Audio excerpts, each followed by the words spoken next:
that shit on a stream, right? Where like the camera overheats like 10 minutes into your fucking stream, and it's like, oh, holy shit. So yeah, so you not only need the camera, you need the cam link that goes into the computer so that it actually like feeds the signal, and you need to make sure your camera sends a clean HDMI signal.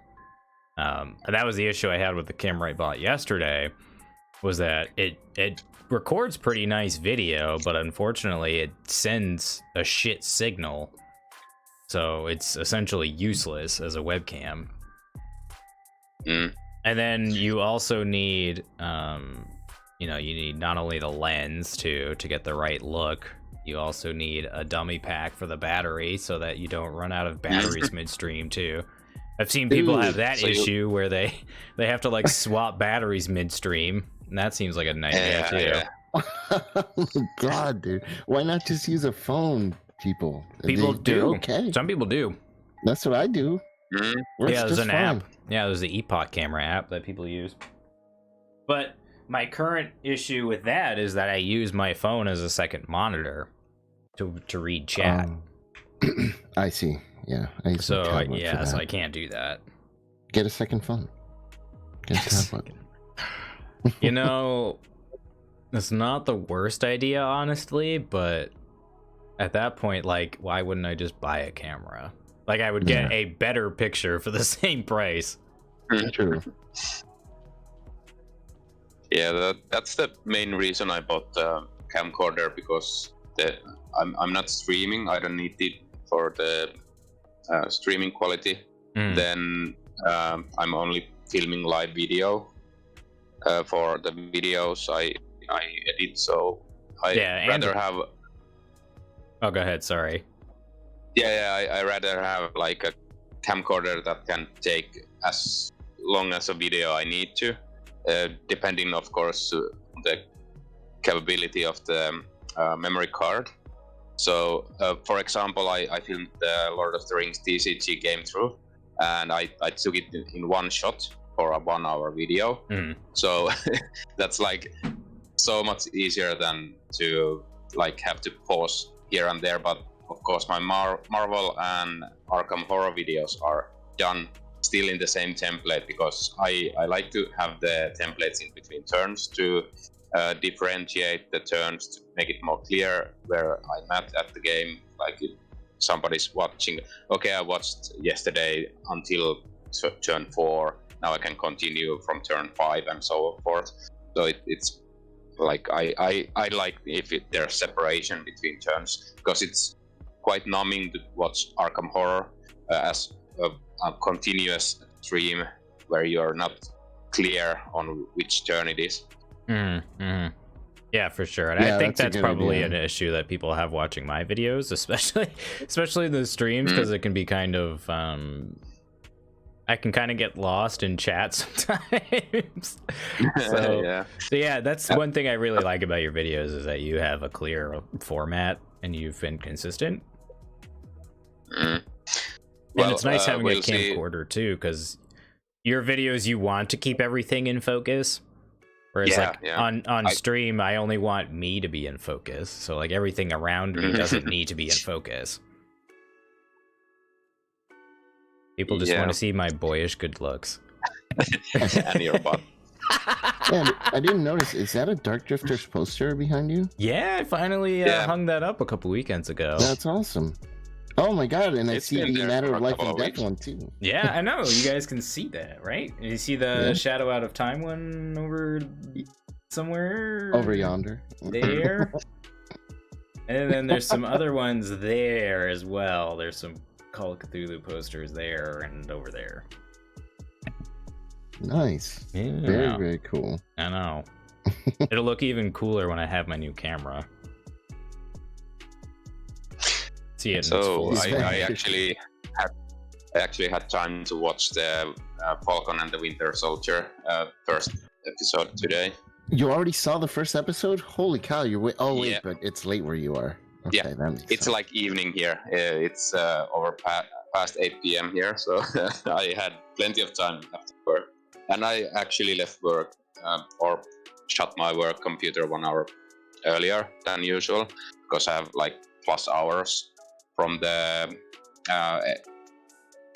training weeks. We had longer days, so we had like plus hours from there. So I can shorten my work days when we have the capability for that. So I decided to take a hour shorter work day to prepare for the stream a bit better. So Nice. I actually had time to take a nap before the stream. Nice, look at you. Finally going to bed for So once. I don't have to go to I don't have to go to bed right away. Well, guys, are you ready to play a game? I am super excited. Yeah, sure. Let's jump So into what are we looking at here? Okay. I've never played with this mod before, so I've never had to set up TTS cameras for it. Yeah. The main area to keep in mind is, of course, the playmats. I set up the playmats so that we can have our cards on our playmats, so we know which are each player's cards. It's easier that way, and there won't be like a map or anything, so the scenario cards don't need that much room. There's basically the villain, and then there's the counter deck, and then the minions come here in front of whoever is engaged with them. But maybe I'll just go over the cards first for the scenario cards, which we are playing. So we are playing Rhino, and there are, if you can see here, there are 3 different Rhino cards, stage 1, 2, and 3. We will be playing a standard game, so we are using only the stage 1 and 2 Rhinos. So stage 1 Rhino has hit points of 14 per player, so I've already set it up here, so 42 hit points for the first stage, and our goal is to defeat Rhino, so basically beat the hit points down before Rhino is able to get enough thwart on the main scheme.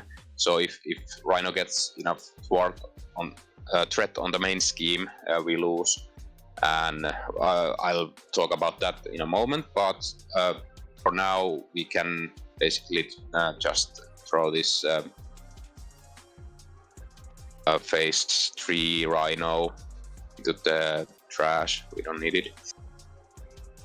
Oh, nice. I like this custom trash that they've got going on here. It's That's really cool. cool. Nice touch in the mod. Yeah, and it's like ultimate trash, so don't throw your player cards there. You can't retrieve them. Hold on, I'm Forever. gonna save that as an object. I should be able to save it, right? I'm quite sure you can. There are like There one it is. for each of us somewhere here. So after we beat stage 1, we'll move on to stage 2, and basically the difference is that the Rhino stage 2 gains some stat bonuses and a bit more hit points. So we'll just set up the hit points again and continue seamlessly from there. So we can like have like one player done their turn for that turn, and then we hit stage 2 and the second player continues and so forth. So we don't like skip to our next turn or anything like that. And after we've beat stage 2, we win the game. So we're basically just racing to beat Rhino down before Rhino schemes us out or defeats us with damage. So if all players are knocked out, we also lose. So if one player is knocked out, we just continue playing. And then we have the encounter deck. So the encounter deck is quite similar to Arkham Horror or maybe Lord of the Rings LCG. So there are treacheries, then there are attachments, then there are minions.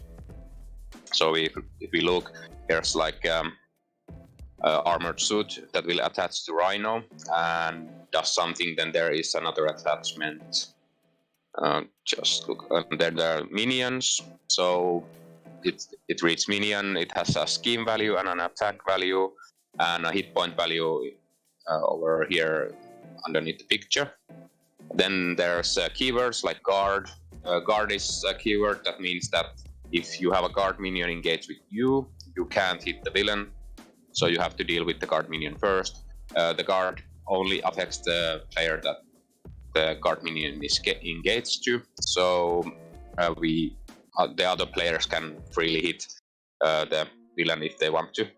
And of course we can hit minions that are engaged with any other player, so we can come and help and beat the minion so that you are free to beat on the villain or something like that. Is there accidental damage? Can you hurt your allies if you miss? No.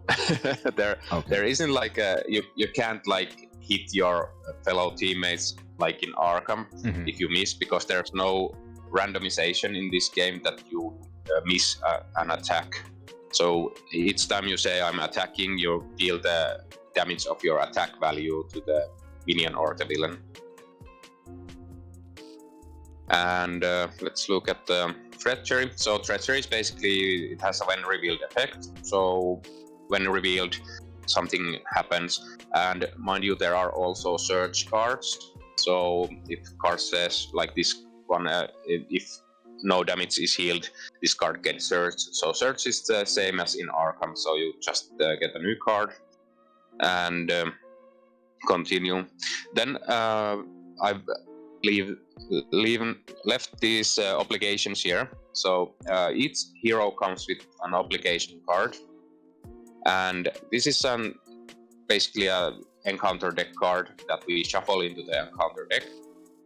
And these are hero specific. So for example, if Nate as Captain America draws the burn notice, which is a Natasha Romanoff player card, then you just hand it to me and I have to deal with it. You don't have to deal with my obligation, and so forth. So these are like, these change up the game a bit, depending on which heroes are in play. And then we have per the normal setups, we are using Rhino's encounter set. Then we have the standard modular set, which is always in the game, unless something tells us we won't use it. So this has the most basic encounter cards, like the advance here on top is the most annoying when I'm playing through solo, because I might be in alter ego and the villain draws advance and schemes twice and I lose. So that may be like a bad combo for the villain. I'll talk about a bit more of what it means to be an alter ego or hero in a moment, but we have the standard set. Then I was thinking Rhino starts usually the usual setup is bomb scare modular set, but we could use something else instead of this, like for example Masters of Evil, which is quite minion heavy. But I think for after you've learned the game, you can start changing up these scenarios by changing the modular set you are using. So for example, the most recent scenario is the Once and Future Kang, which has 3 modular sets that are based around this villain Kang, but nothing stops you from using those modular sets when playing with Rhino. So you could bring those modular sets right back here into the tutorial scenario and change it up a bit, so it keeps the scenarios customable, and you might find some nasty combos with the modular sets to make it more difficult. That's pretty cool. That's interesting, yeah. You can change the encounter and the mission into little different side missions and stuff. That's kind of something I wish was in Arkham, honestly. Yeah, I wish Arkham had something similar that you could like swap encounter set out. Well, the return to boxes do something similar, so you can use. Actually, the one thing I have never done in Arkham is to take the new modular set or the new encounter set that comes in the return to box and the old one, and mix them up and pick cards at random from both of them. That's usually how I do it when I play off camera, just because it's hard to do off stream, or it's hard to do on stream just because of the way TTS is formatted. But I like it. It's interesting, but it sounds like this is much more drastic than that, because I feel like a lot of the changes in the encounter cards for Arkham, they're always trying to like play on the same, they're trying to play the same instrument in a way, whereas this sounds like it could be completely different. Yeah. This is kind of like Blob, that ate everything, where you have the side missions are randomized and your side mission is determined, and you can actually get different ones in a way. Although that's random, this is more deliberate, but I could kind of see a similarity between the two. Yeah, there's a lot of customization on the scenario side also in Marvel, so I like that aspect of Marvel. It doesn't like drastically change the scenario, but it makes it a bit different. So, for example, if you're playing a hero like Thor that really wants to see minions to pop up because of his ability to draw cards when a minion engages with Thor, you could instead of a scenario that has low volumes of minions, change one of the modular sets to a modular set with tons of minions, just to tailor the scenario to suit the hero you are playing, or something like that. If you want to like make it more interesting, because sometimes, especially when I'm playing Thor or through solo, if I'm playing a scenario that has practically no minions, it's quite dull to play Thor, because you so rarely trigger his ability to draw cards, which is like the main engine of Thor, to engage with minions and draw more cards to be more powerful. Okay, well, these cards all go into this one deck. Okay, messed up the size. One thing I hate about this, or not hate, but is annoying about this mod, is that these cards are all a bit different size. So I actually had to blow out all of the player cards to be a bit bigger, so they're better viewed on the table. They're like half the size usually of this. Really? So I did. Yeah, it's a bit. I can show by taking the deck from here, like that one. You can see like this is the normal size of the cards. It's tiny. So it's quite tiny. So I like to blow them up a bit so they look better. And this mod is like awesome. If you like view all around here, there's like a million different custom heroes or scenarios already done. So the Marvel Champions community is quite busy on doing custom content for like heroes, and I just saw like Fing Fang Foom villain. Yes. Love it. I mean, there's such a rich amount of material to draw from, right?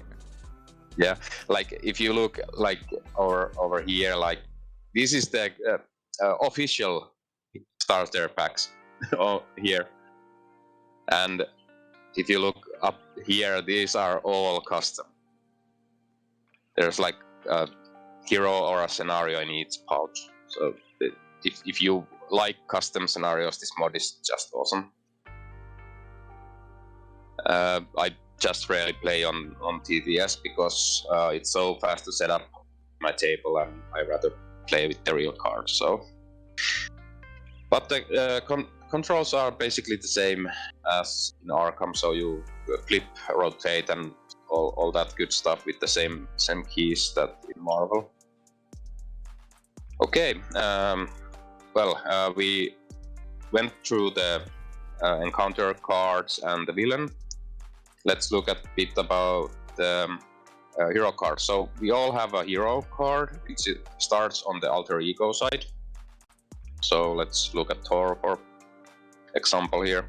So Thor is Odin's son on the alter ego side. There is a recovery value. So the recovery value means if you activate that, you will exhaust and you will recover that many hit points. So Thor has a hit points starting value of 14. This value can be bigger if you play some cards. For example, Thor has a helmet that increases it by 5. Then there's the hand size. So you draw up to your hand size at the start of the game and after each player turn. And a big thing to notice is that the hand size on alter ego is usually bigger than on the hero side. So Thor's hero side has a hand size of 4. Oh So my it's God. quite small. That is really low. And he draws cards? Draws 2 cards and engage a minion? What? How do they figure that? So I'm assuming it's because he has such a low hand size, right? That you know, you can't really plan your turns around it, so you have to constantly engage and fight things in order to have a suitable hand size.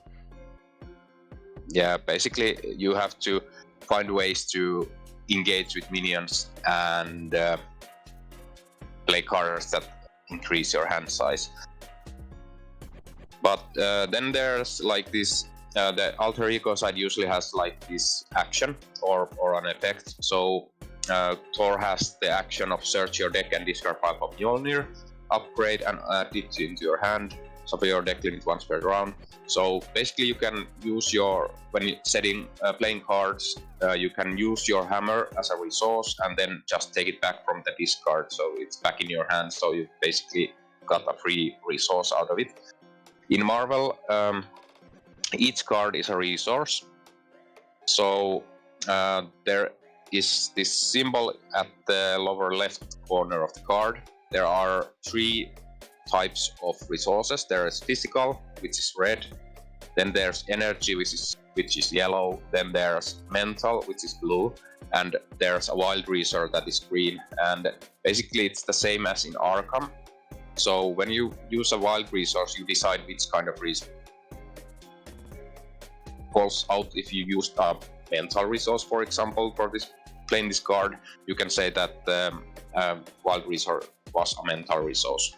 And then there's of course cards that might say that if you hit a wild resource, then you have to trigger each resource that the card says. So for example, Hulk Ally is a card that when you attack with Hulk, you flip 1 card or discard 1 card from top of your deck, and Hulk does something depending on the resource type. So if you draw an wild resource, Hulk does everything that the card says, and some of it is not good.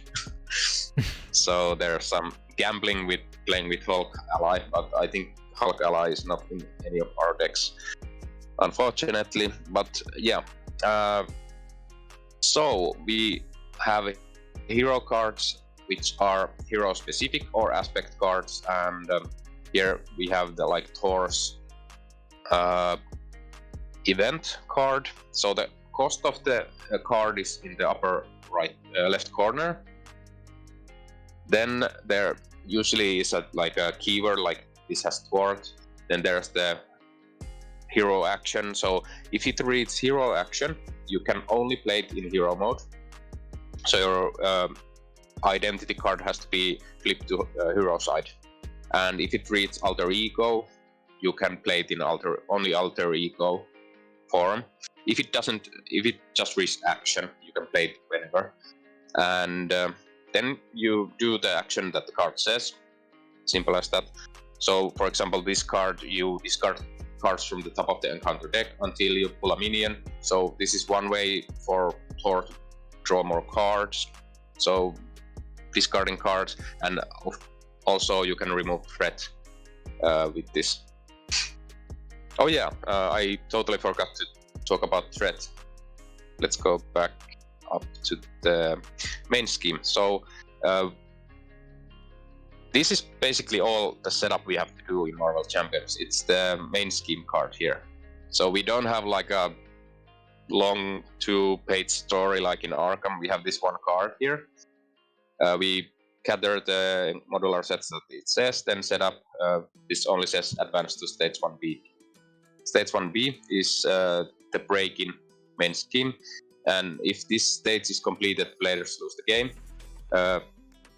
We have a threat threshold of 7 per player, so basically 21, if my math is correct. So if Rhino ever gets to 21 or over threat, we lose. So we have to thwart the villain to remove threat from the main scheme, or side schemes. Actually, there are also side schemes in the deck. So side scheme is basically a scheme that comes into play, but when there's no threat on a side scheme, we remove that. But the main scheme never gets removed. And how we add threat is in every start of every villain phase, we add +1 threat per player onto the main scheme. So we add 3 threat per turn on this scheme, and then we need to manage so it doesn't get too big. Then there, if we ever go through the encounter deck, we get an acceleration token onto the main scheme. So the acceleration token is basically that whenever we add threat at the start of the villain phase, we add 1 extra threat.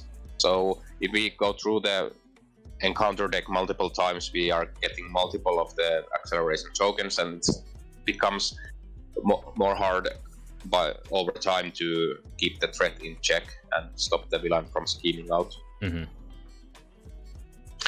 Okay, and back to this card. So this card actually lets Thor to remove some threat, while he also gets a minion to deal with and gets 4 cards when he's in hero form.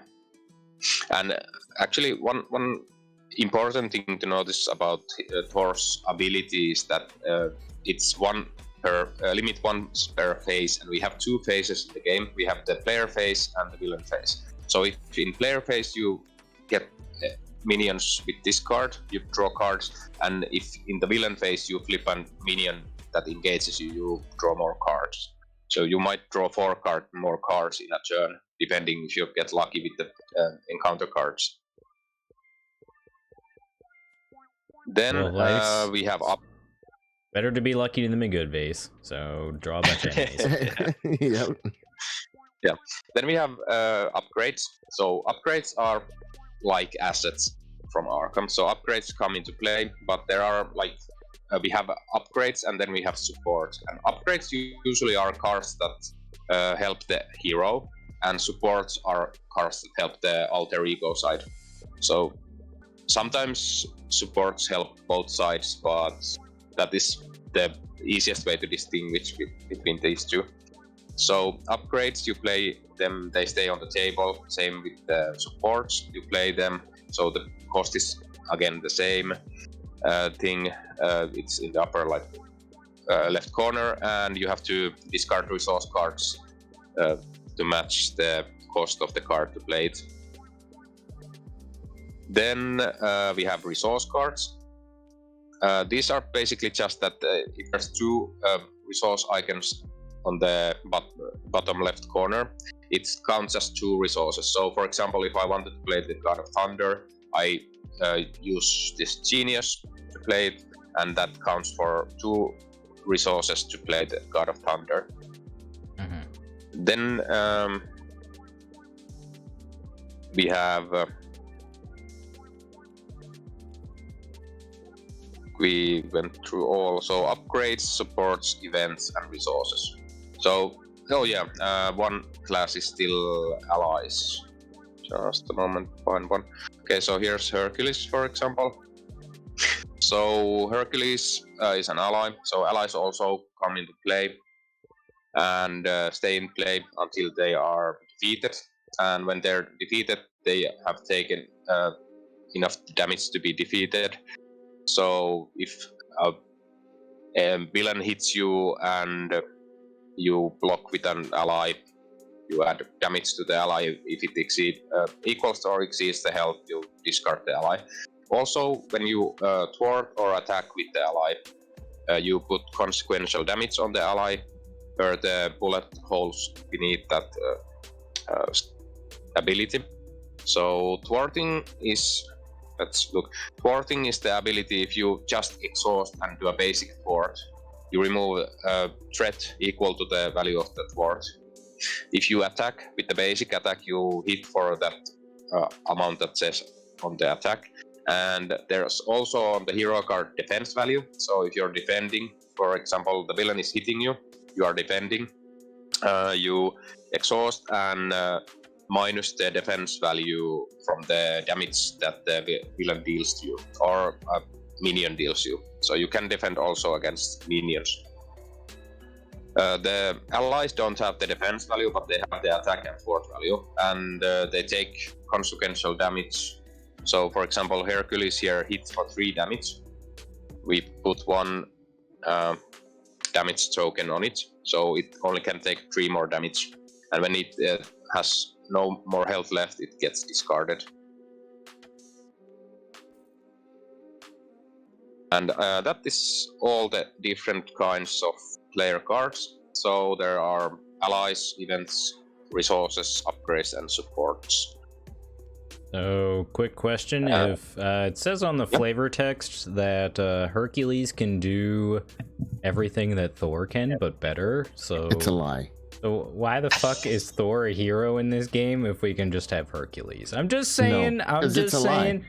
Hercules can't fly. First of all. Second of all, Hercules cannot pick up Mjolnir. That's already 2 things he can't do. So he's a liar. The only thing he can do better than Thor is lie.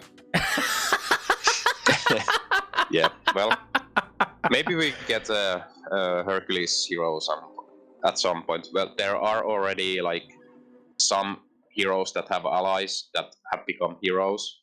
For example, in the core set, we have a Black Widow ally card in the protection aspect, but I'm playing the hero version of Black Widow. And what other? We have like the Ant-Man and Wasp. They both have like Ant-Man has a signature ally Wasp in his deck, and in contrary, Wasp has a signature ally card Ant-Man in her deck. So there is like a uniqueness rule in this game that if you have a character in play, no other player can play that character onto the table. But because you can't remove those cards from your deck, because you can't change the hero specific cards ever, you can still use that cards as a resource. So as I said, every card is a resource, and you, on contrary to Arkham, you don't want to hold a lot of cards at the end of your turn, because you are drawing back up to your hand size at the end of each player phase. So if we go through the player phase reference, we take turns playing actions, and in multiplayer there's like this rule that I'm really bad at because I play so much solo. There is call for an action. So for example, I could say that I need a resource. Nate, can you use your helicarrier for me so this card is cheaper? So I call for an action for you to, out of turn, do an action to exhaust your helicarrier, for example, so I get a cheaper card to play. And that is like the only way to play out of turn sequence. And we don't have like a set amount of actions. We can do actions until we don't have any more actions to do. Then we have like the upkeep phase after each player has done their turn. We have like each player draws cards up to their hand size. You may discard cards that you weren't able to play and don't want to hold on to. And we ready each of our cards at the end of the player phase. So player phase is always first. Then comes the villain phase. So the villain phase is quite simple. We add threat to the main scheme depending on the amount that the main scheme tells us. Then the villain attacks each or activates against each hero or alter ego. So when we are in alter ego, the villain will thwart. So the villain adds threat to the main scheme. But if we are in hero form, the villain attacks us. So basically, if I'm for example, if I would be playing Spider-Man and I'm at Peter Parker, so I'm not actively at the hero mode and fighting the bad guy. So I'm not stopping the villain from advancing the scheme. But if I'm in hero mode, I'm in the face of the villain, then the villain has to fight me. And after that, the villain activates that it hits us for the attack value plus a boost card. So, for example, Rhino attacks Thor. Rhino hits for 2 plus 1 boost card. Okay, that's bad example. Okay, here's a boost icon. So Rhino hits for 1 plus 1 damage. There is this the 3 point star at the lower right corner. So that is the boost icon. I'll just see if I can find quickly another icon. So that one has 2. Then there's like -2 zeros or +2 +1 0. Doesn't this guy have any of the other coins? Apparently not. Well, yeah, we don't have to mind that, but there is also this other kind of symbol that is like a 5 pointed star. It's a boost ability. So if a card has a boost ability, it triggers when you reveal it. Instead of adding to the damage, it might say that give the villain a tough status card or something like that. And talking about the status cards, we have tough. Tough is that the next time this character would take any amount of damage, we just discard this tough status card. So if Rhino gains tough from a card, next time we hit it, we only remove this. It doesn't matter if we hit for 100 damage, we only remove the tough. Then we have stunned. Stunned means that the next time the character would attack, we just discard this and that attack never happens. And we have the same for thwarting or scheming.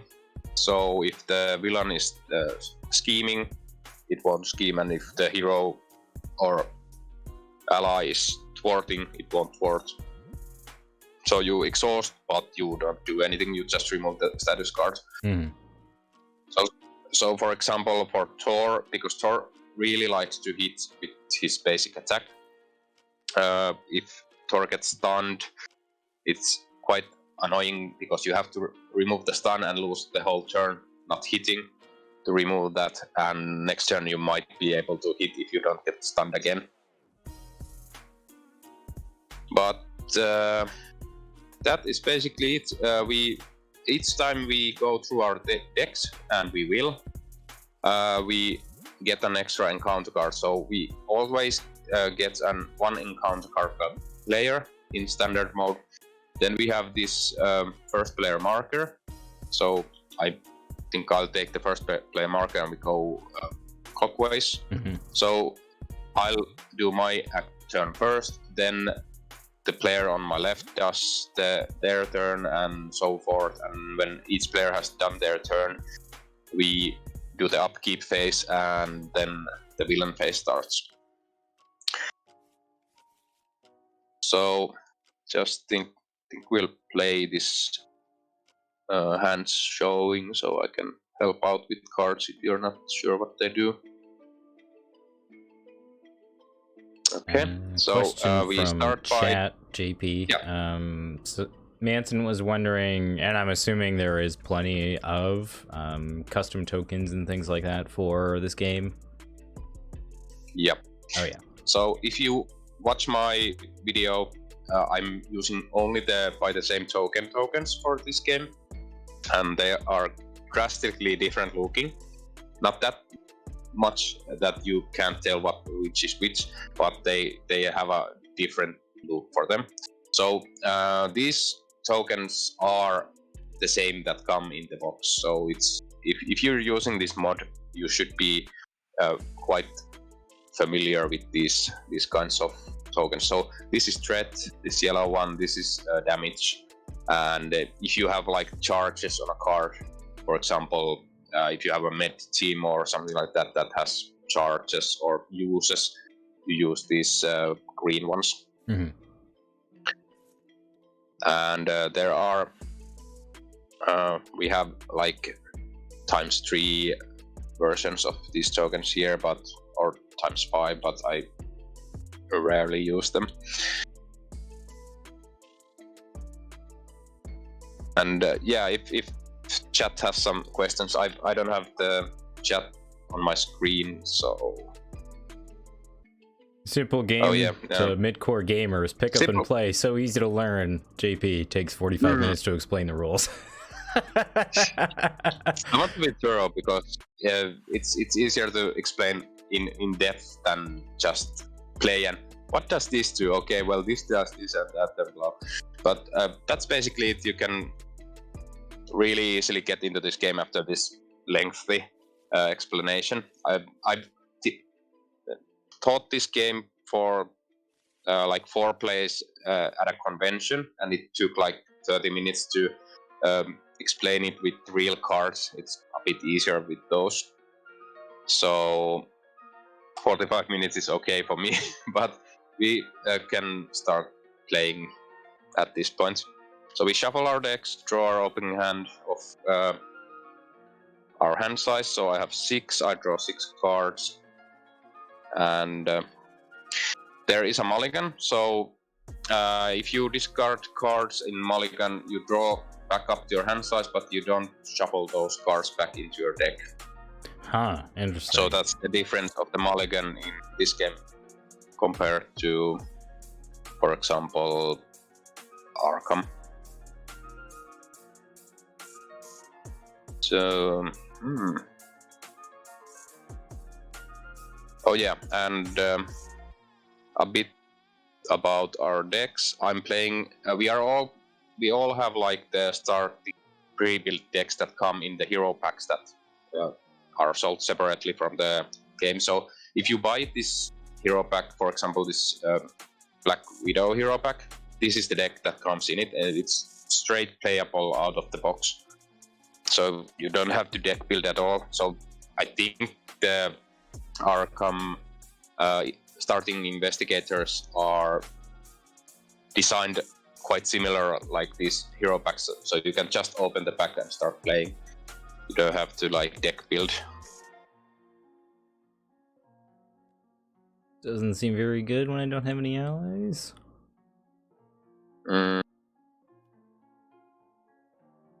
So I give you one tip, that you want to discard your shield. Because if you discard your shield, you get to at setup search your deck and discard pile for Captain America shield upgrade and add it to your hand, so you get an extra card in your hand at start. Let's see, as an action you can discard X cards from your hand, and then return the shield you play from play to your hand. Yeah, so you have to have the shield in play, then you exhaust the shield and discard cards. You play this, it's a 0 cost event. Then you discard cards, for example 3, and you deal 4 damage for 3 different enemies. So you can deal 4 to the villain and 4 to 2 different enemies, minions, for example. Okay. Yeah. Not the greatest card at the start because we don't have a lot of enemies in play yet, but it's quite good later. And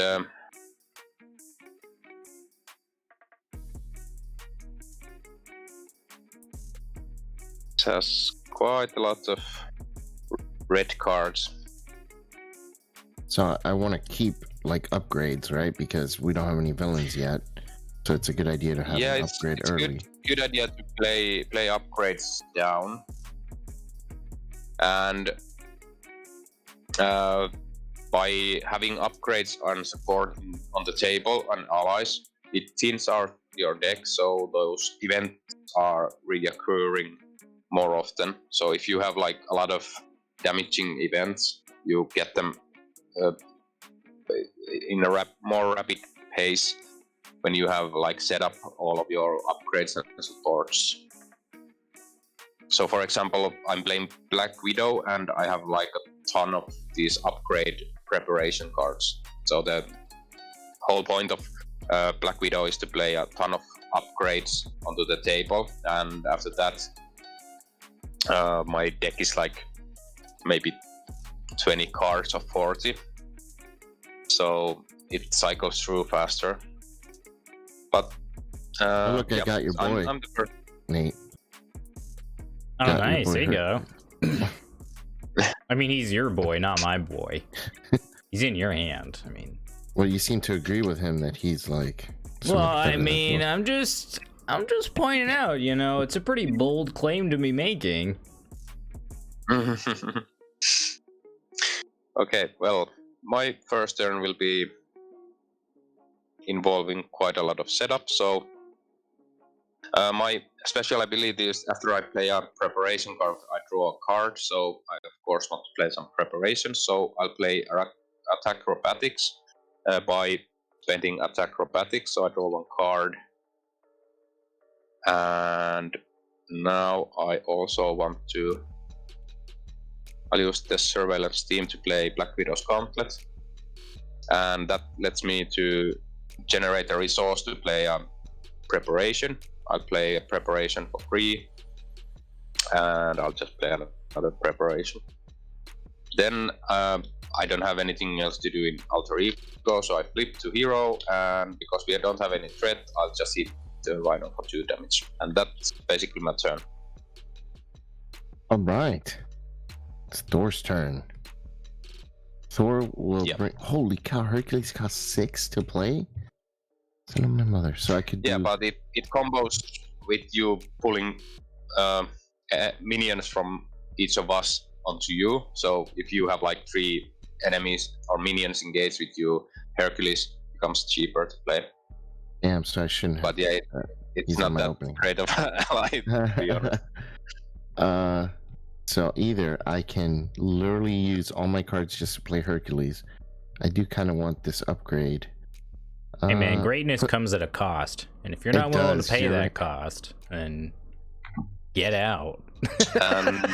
Don't forget to search your deck or discard pile for your hammer. Oh yeah. Because on Alter Ego, search your deck or discard pile for Mjolnir. Yeah. Uh-oh, I hit the spread button. Oh shit, well, that's... well, that's fun. Oh damn it. Instead of search I hit spread. Well, that's gonna go well. Yeah, so I'll find the hammer. How much does Mjolnir cost to play here? You take it into hand. Oh, done. Okay.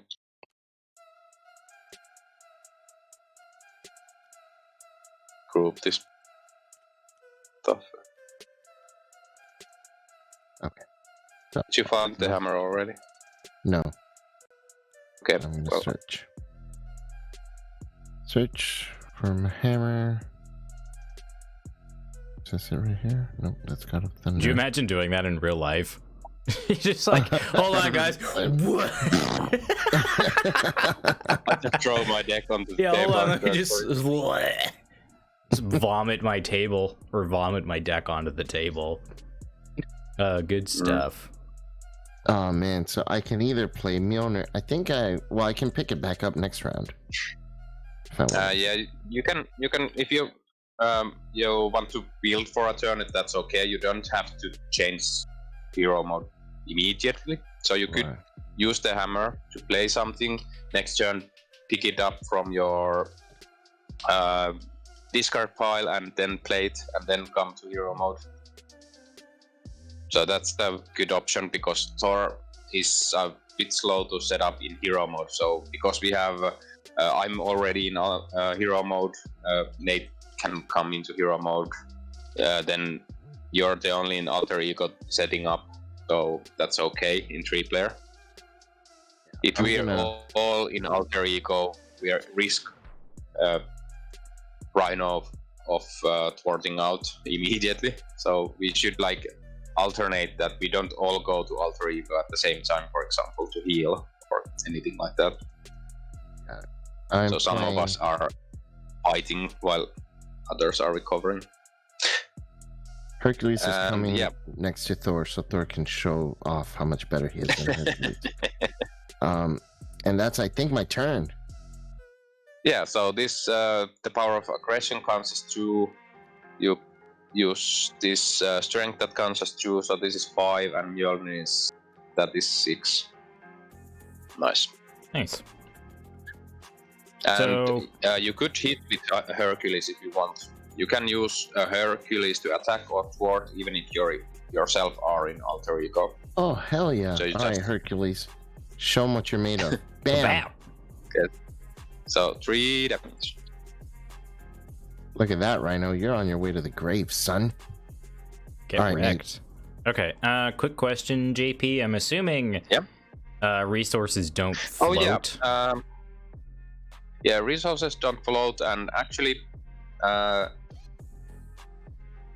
the first ally played, each round is reduced by 1, so basically Hercules came into play 1 cheaper. So so I could play Mjolnir.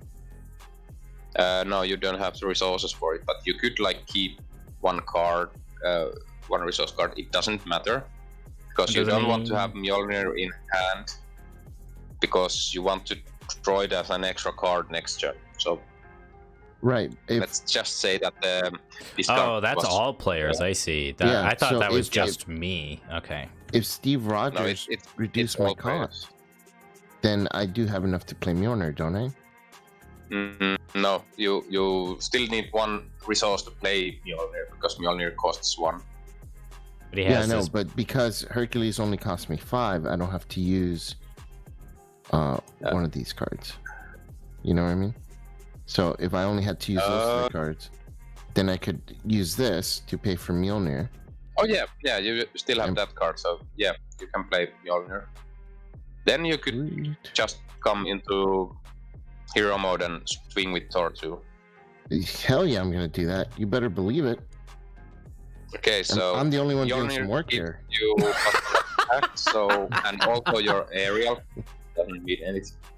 So you hit for 3 damage with Thor. Nice. Look at that. Rhino is already down to 34 health. Beating him into submission. All right, Nate. Now it's really your turn. Sorry, I had to add that as a quote. It was too funny. So there's no stipulation as to when you can enter hero mode as well. You can just choose when you do it. Yeah, it's basically an action. Flip to alter ego, and you can do it only once per turn. So if you're in alter ego, you can flip to hero, but not back. Gotcha. On the same turn. And Mockingbird says that I can stun an enemy. I'm assuming that includes Rhino as well. Yep. Enemies include villains and minions, so yes. Okay. Well, Vase, since you were so rude to take my resource from me, now I gotta spend actual money to play Mockingbird. But you have to because it says the first ally played each round. Yeah. I know. So, let's see here. Debating on how I want to play this. I guess I'll use strength and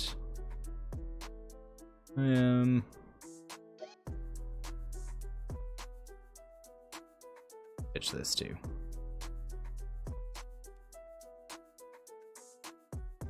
All right, so we'll go ahead and stun him, and then let's. I mean, Thor is gonna do most of the killing, right? So I'll toss this for Yeah. now. As for the aspects we are playing, I'm playing Justice, which is like focused really hard on removing the threat and keeping the schemes out of play and stuff like that. And Thor is in aggression aspect, so it's dealing damage much more easily than the rest of us. And you're playing leadership, which is like good all-arounder. Like you can thwart with your allies and yourself. Hit also when you need it, so it's quite flexible to play. And some say that for true solo leadership it may be the strongest aspect. Just because it's good at everything. It's good at everything. You can like manage the threat and still do damage. As for playing Justice true solo, the games are much longer because you're not threatening out, but you're not dealing damage that much. So it's slower to wear the enemies down or the villains down. My personal favorite is Protection because it's quite combo-y. You need to build up like a strong defense, but that means that you are not taking damage when the villain hits you, so you can just stay in hero mode for long periods of time and wear down the enemy, and the enemy can't generate threats. But yeah. I'm gonna pitch this and then also play Steve's Apartment. Nice. And I'm debating on whether or not I want to draw a card. I don't think so. Actually, I wouldn't discard the shield because that's really critical for your hero. What does Retaliate I would rather do? discard it. Yeah, Retaliate is a keyword that means that each time somebody hits you, you retaliate the amount told by the retaliate value back. So, for example, Rhino hits you for some damage. You take the damage, but you retaliate 1 damage back. Okay.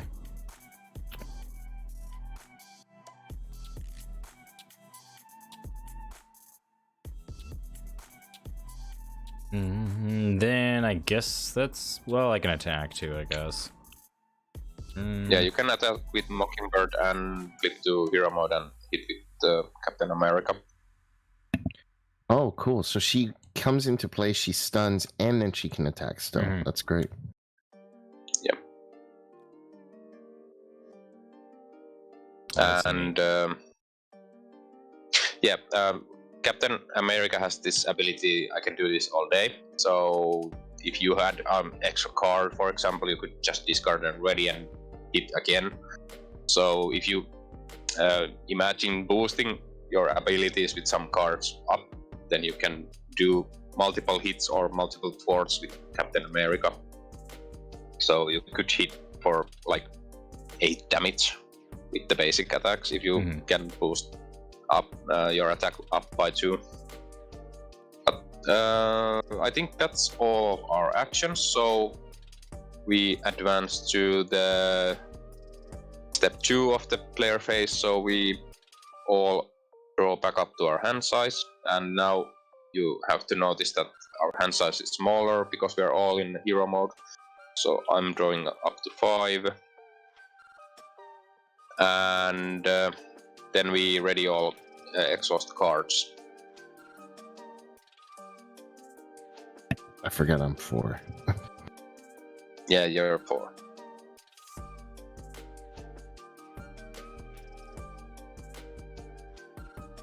And that is our player phase. So we go to the villain phase, and now we place threat on the main scheme. So we add 3 here.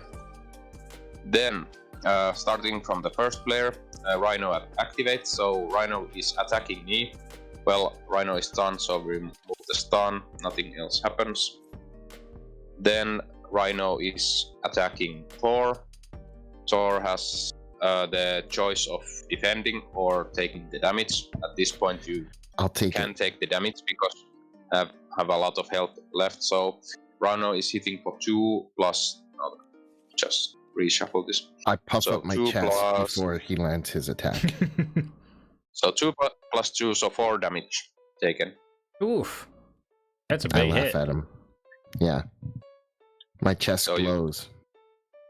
Drop down to 10. You still have plenty of health.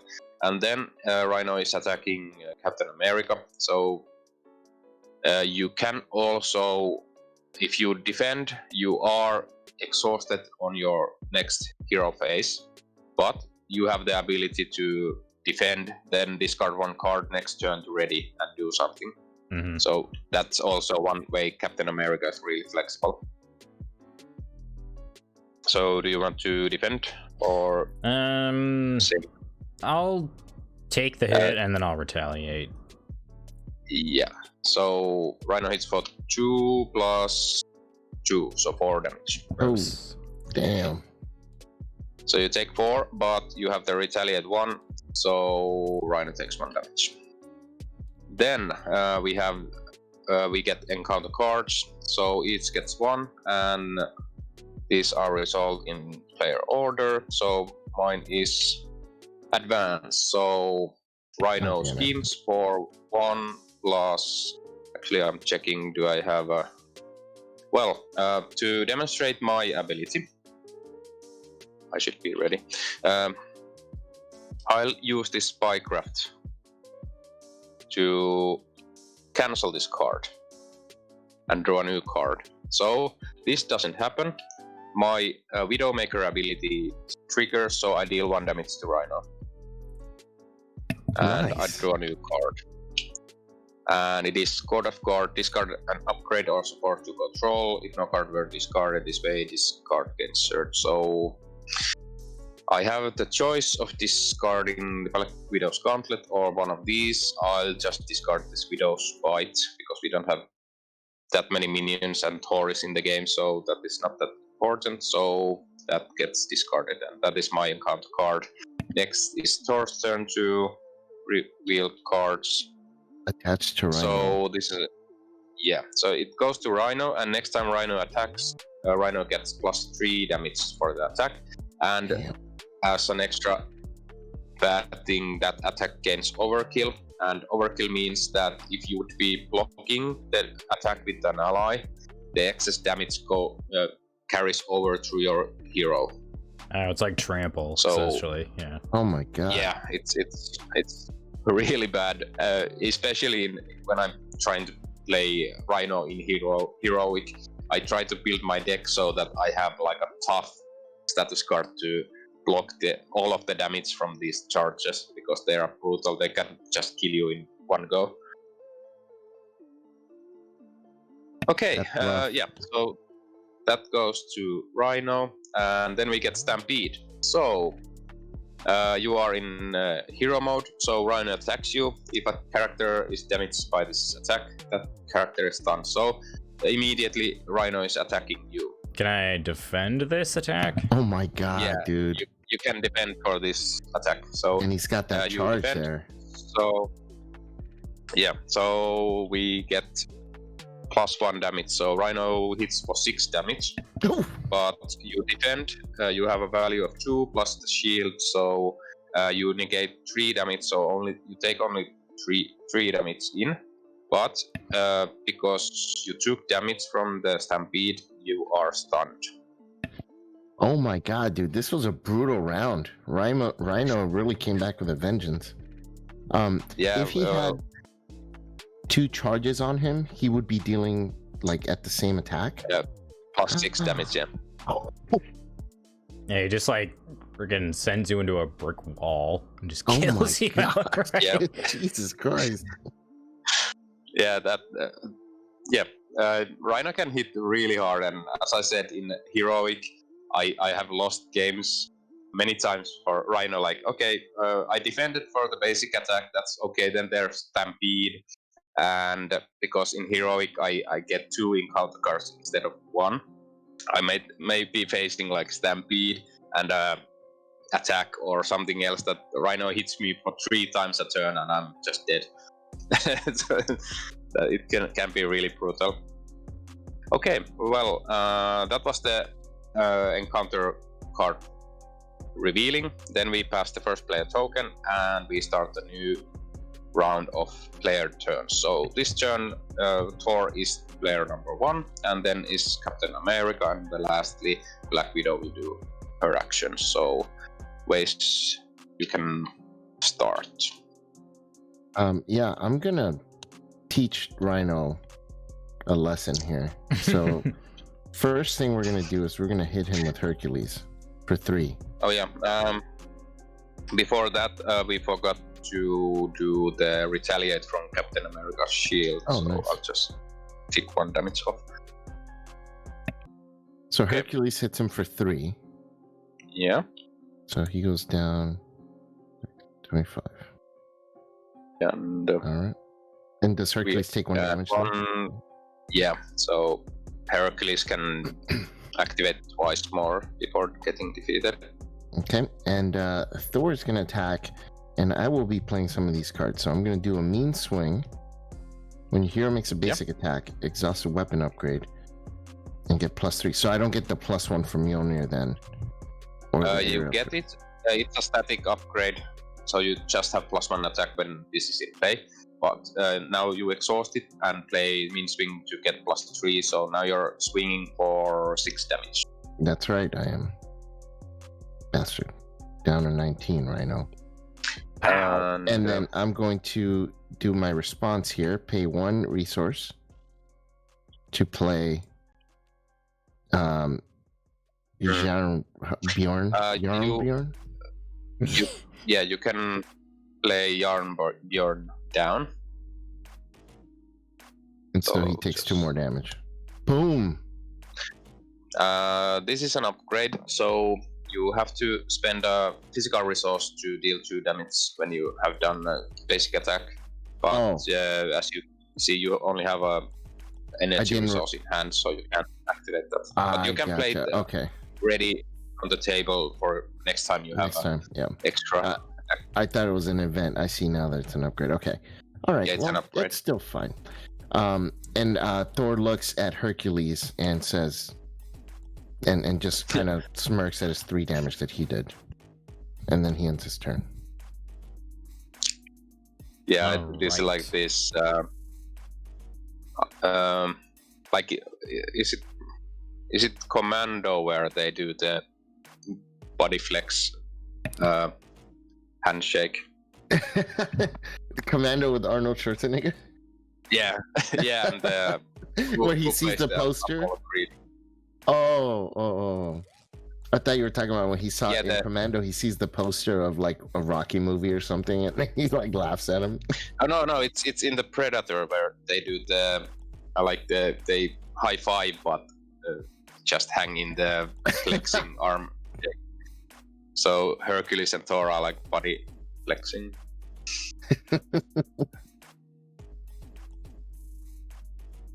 All right, so I'm gonna go ahead and use energy to play the Avengers Tower, and then I'll go ahead and. So if you're exhausted, can you switch into your alter ego, or? You can flip even if you're exhausted, so you can flip to alter ego.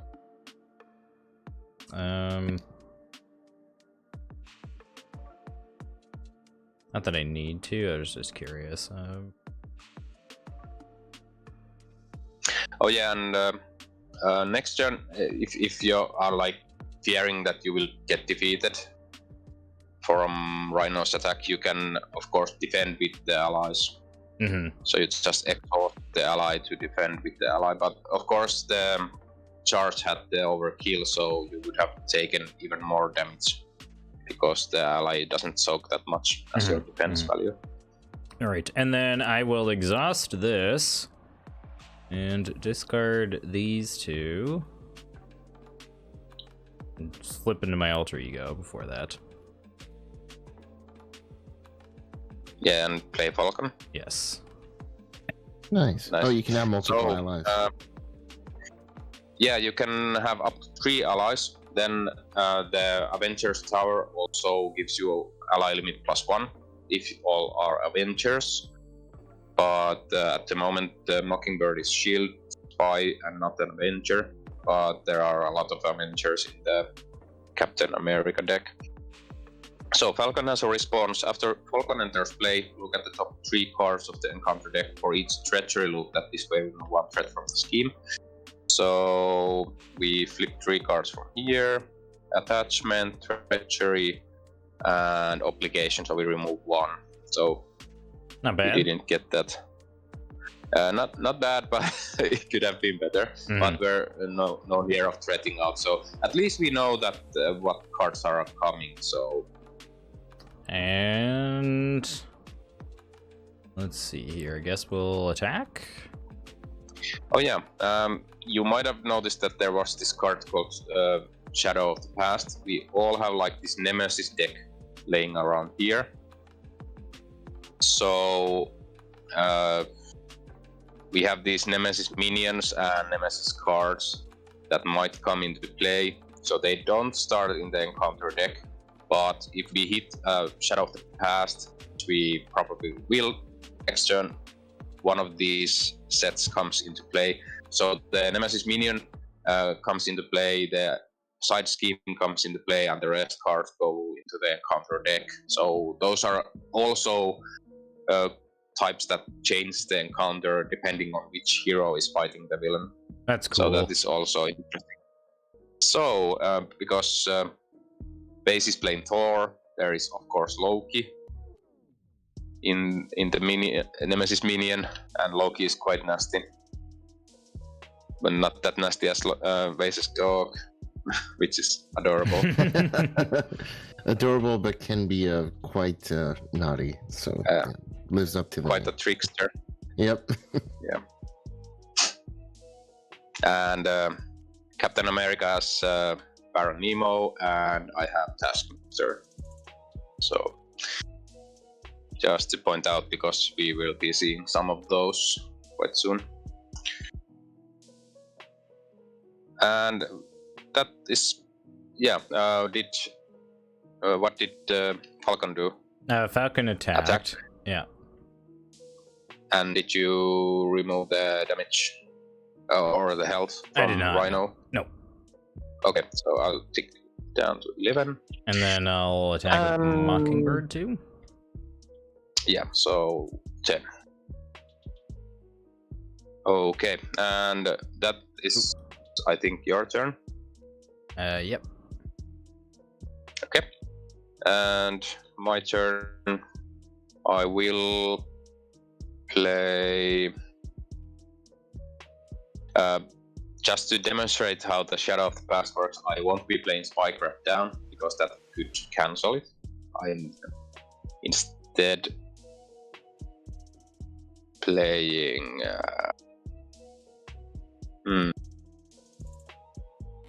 Yeah, I'll play Queen Carrier.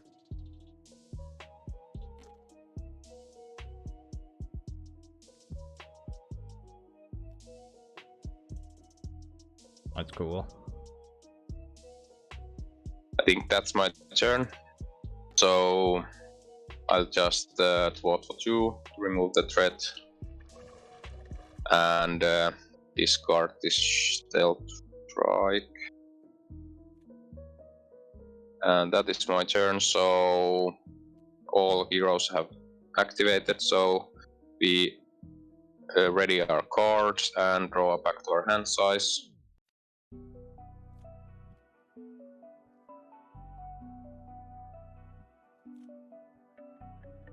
I forgot, do we discard the card in our hand? You can choose whether or not you want to. Oh, I see. Yeah, you have the option of discarding any card you have before drawing new ones. Unless you're Hulk, then you have to discard every card in your hand at the end of your turn. Does Hulk play the violin or something? Yeah. Yeah, Hulk is a different kind of hero. If you're interested in how Hulk plays, I just did Rise of Red Skull campaign run with Hulk Justice. Like it took like 50 minutes to play the whole campaign with Hulk. Just mashed everything. Hulk smash. Okay. Yeah. So Okay. Villain we go to phase? the villain phase, so we add 3 threat here. Rhino hits 4. Yeah, ready your cards. So, do you want to defend this time? You're still fine. Yeah, I'll just take it like a man. I puff up my chest So, again.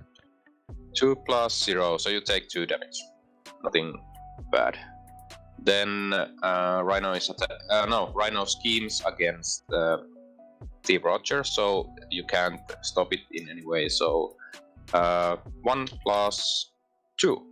Okay, so we didn't see the shadows of the past because it went away with that. So we add 3 threat here, and against me, Rhino is attacking. I defend. Rhino hits for 2 plus 2, and I will trigger my attack acrobatics. So, hero interrupt attack. When a boost card is turned face up, discard attack acrobatics, cancel the boost icons on that card, deal 1 damage to the villain for each boost icon cancelled this way. So, there are 2 boost icons, so I deal 2 damage, and also I trigger my Widowmaker ability to deal 1 damage when a preparation card is discarded. Black Widow's pretty cool, actually. Now I see her in Yeah, action. She's got a lot of little combos. Yeah, my favorite. Yeah, it's really nice to play because you're just like really passive and building up and just stopping the villain from doing anything. Okay, and we get the encounter cards. So I didn't take any damage, by the way, because Rhino hits for 2 and I have a defense of 2, so nothing comes through. So we get the counter cards. So Thor starts. Yep. Attack and another charge. Oh god. Am I just gonna die here? I'm just gonna draw another card no, when you it can't attacks be me. attacked. Yeah. Yeah, you're safe, so it can Rhino can't attack you this turn. Black Widow might be. Uh-oh. Yeah, I might be in trouble. So crowd control is a side scheme, so it comes into play. And just put it over here. It comes into play with threat per player, so we'll just add 6 threat here. Then it has this crisis icon. So crisis means that we can't remove threat from the main scheme so long as this side scheme is in play. So now we have to prioritize on removing the crowd control before we can start removing threat from the main scheme. So if we can't remove this, the main scheme just gets more and more threat and will thread out. So it's really important to get rid of. And my card is Stampede. Oh my god. Uh-oh. So Rhino is hitting for 5. I have no allies or anything. I could call for action. So does somebody want to defend for me? I can defend. Except, well, I don't want to get stunned though. Yeah, and because there's the overkill. If you defend with Hercules, for example, Hercules takes 2 damage and the rest comes through you. So you have lower health than me, so I just take the attack myself. So 5 plus 1, so 6 damage. So Rhino hits me for quite a lot. Man, and as Rhino you can is see, Black brutal. Widow is not a superhuman, so I have lower health than both of you. And I'm also stunned. Which is okay because I'm not actively attacking. Wow, man. Okay. And that's the villain phase. And we are ready to start the next hero phase. So the first player marker moves to Captain America. And Nate, you can go first. All right. Ooh, and that generates resources. That's pretty good.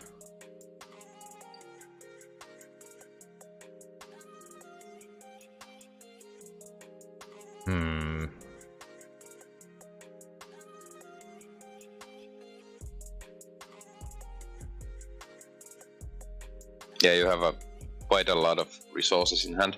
Yeah. Unfortunately, these power of leadership cards are good for playing leadership cards, which you only have one in hand and it's a zero cost card. So they're not doing a lot.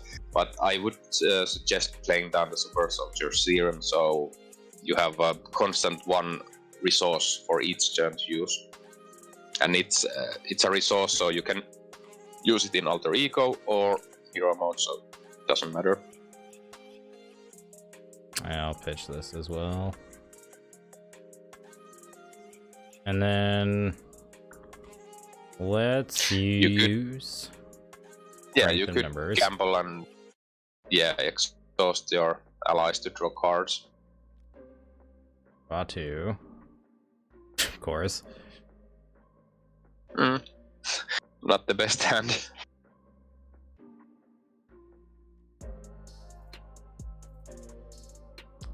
But I do have an ally in my discard pile. I should have a couple. Yeah, you should have the Agent 13, so you could make the call to play her. And I think Squirrel Girl. Agent 13 wouldn't be bad. Man from Leng is a fan of Squirrel Girl, at least in one of his live streams. I was talking about that the Squirrel Girl is already in Marvel Champions. Because he was like, I won't play that before Squirrel Girl is in that game. And I was like, it is already in that game. And we'll pitch these, I guess, unfortunately. Reducing it by 1, thanks to my ability. Your own ability. And I'll remove 2 Doom from Crisis, or 2 Threat from this. Yeah, I'll just place it.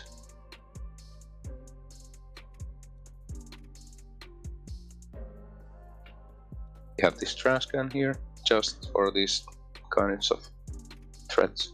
Okay, and I suggest you use your recovery to heal for 3. Yeah, absolutely. And then you can also activate Agent 13. Yeah, and then we'll go ahead and remove 2 Threat from this as well. Yeah. And 2 more threat left.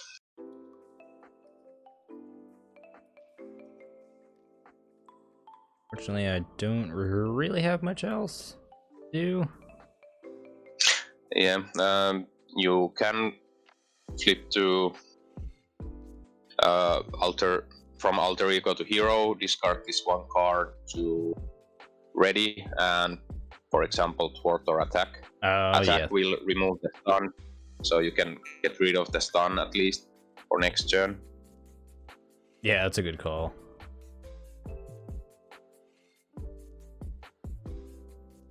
So we'll go ahead and ready, and then we'll attack. Get rid of this.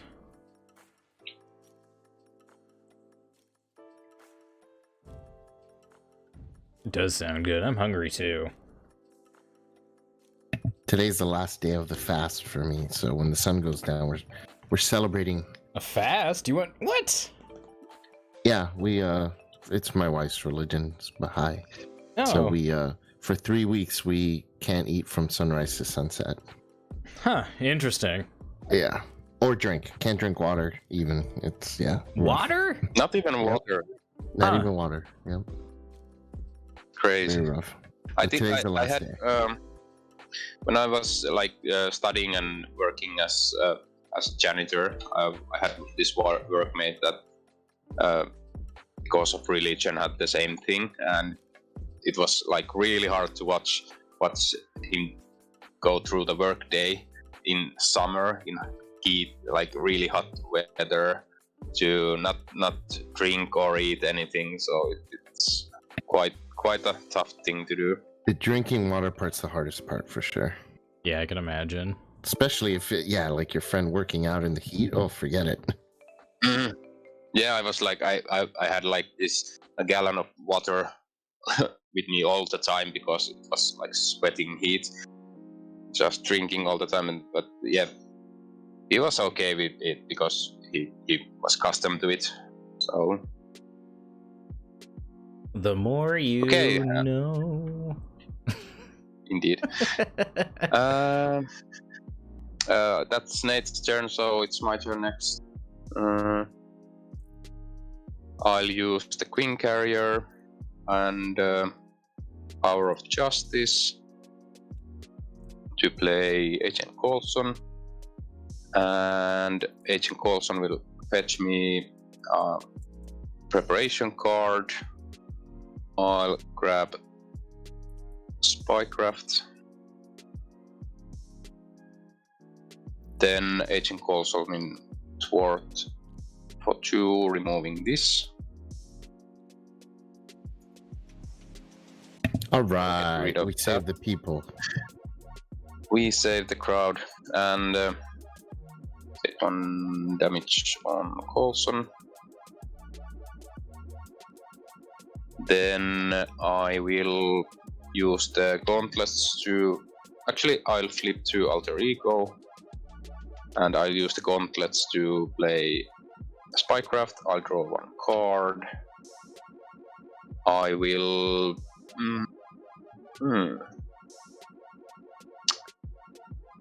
Yeah, I'll use the Stealth Strike to play the Black Widow's Gauntlet. I'll use the Gauntlet to play Target Acquired. Completely useless card against Rhino, but it is what it is. And that is my turn. Okay. A world of pain, Rhino. Up. A world of pain. Let's see if Thor can beat Rhino to phase 2. Yeah, well, I'm just gonna throw my hammer, so I'm gonna 1, Hammer throw. 2, 3, and play this. So then I'll exhaust Mjolnir. He will take 8 damage. Okay, so Rhino goes to 0. And we will go to phase 2 Rhino. So set the encounter deck and discard file for breaking and taking side scheme and reveal it. Shuffle the encounter deck. So we get an breaking and taking side scheme. Comes into play with 5 threat, so it gets 2 plus 1 per player. Deal an extra And yeah, it has hazard icon, so we deal +1 encounter cards during the villain phase. So this is for the first player. If we had multiples of this icon in multiple side schemes, then we deal extra card for the first player and the second player and so forth. Gross. The difference with this is if we would be playing heroic, each of us would get extra cards, plus if we had these hazard icons, then the first player would get a 3rd card and so forth. So it can get quite out of hand if you don't manage these side schemes in time. And Rhino has now 15 hit points per player, so 45. No problem. That's cake. No problem. So You're after soft, we Rhino. beat Rhino down this, we win the scenario. Next turn we'll have him. Bastard. Okay, so and time to you hit him still again. want to... Yeah, I'm gonna Yeah, hit him with Hercules for 3. Yeah, and for the hammer throw, you take Mjolnir into your hand, so to play it again. So Hercules hits for 3. Do you want to Takes hit 1 with damage. Thor? And then I will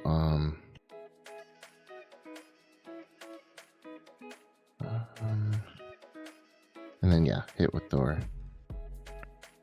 Okay, so 2. Okay. So now we're all Hercules takes 1 damage, right? So he's at 1 health left. Yeah.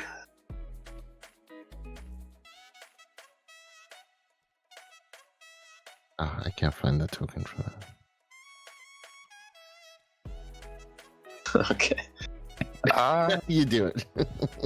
Holy Yeah, mother this- of tokens. Yeah. Okay.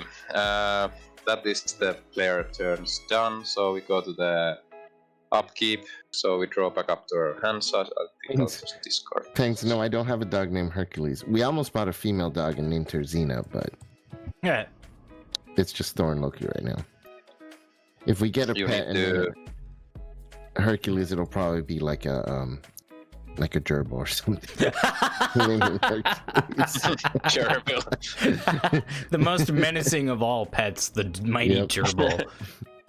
So he can brag Yeah. at the big dog Thor, and then Thor will just laugh at him. Kind of like this game. Yeah, I want to see that gerbil flex. Look at my big muscle. Speaking of pets, though, I'm getting Okay. 2 more rats this weekend. Yeah. So it's Sunday. Yep, Sunday will be after I work. I've got a scenario and characters that I will give you guys after the stream. Nice. Okay. We are done with the upkeep. So because of the villain phase, we add threat to the main scheme. Rhino attacks. Oh yeah, ready your cards, Nate. Yep. So Rhino is attacking Captain America. You want to defend or throw almost dead Mockingbird in between the attack. Did you draw cards, Nate? I haven't drawn yet. Oh yeah, you can draw. Okay. More allies.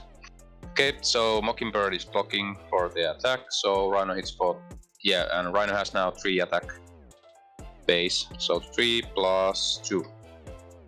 So 5 damage, but it doesn't have overkill, so Mockingbird just gets defeated and goes to the discard. That is that. Against me, I'm in Alter Ego, so Rhino schemes for 1 plus 0, so 1 threat on the main scheme. And against Hercules, are you taking the attack or defending with Hercules? Thor. I will take the attack. Okay, so are you defending? No. So 3 damage, so you're down to 5. No problem. When Then we reveals- get the counter Purely. cards. Yeah, these are the boost cards, so we don't read Oh, the right, card, we okay. just check for the icons. And now we reveal the encounter cards, so we start with Captain America. Assault. Attacks, or assault. So Rhino will attack you. Okay, so I can shield block this. So you take the attack and don't do anything, and Rhino hits for 3 plus 1, so 4, and you shield block, so nothing, and you retaliate for 1. Aha! Nice. Then Rhino gives me a card, and it is Explosion. When revealed, if bomb scare is in play, assign X damage to among heroes and allies, and if it's not, it gets surged, so Oh, gets wow. surged like That 90% would've of sucked. the time. And false alarm, so you are confused. If you are already confused, this can't get surged, so I'll get confused. So I'm stunned and confused, so I love the I'm art. all That's great. it's bad. Black Widow's a mess right now. Yeah. All right. There you go. Perfect. Alright, a minion. Finally. So you can trigger your ability to draw 2 cards.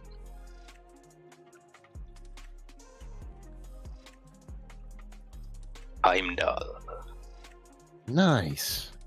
You need to name a pet called Heimdall, of course. Maybe it's a Yeah, rat that- or... That would be cool. Cool. Okay. So that is the... So now that you have the minion, you can't hit the villain before you deal with this minion.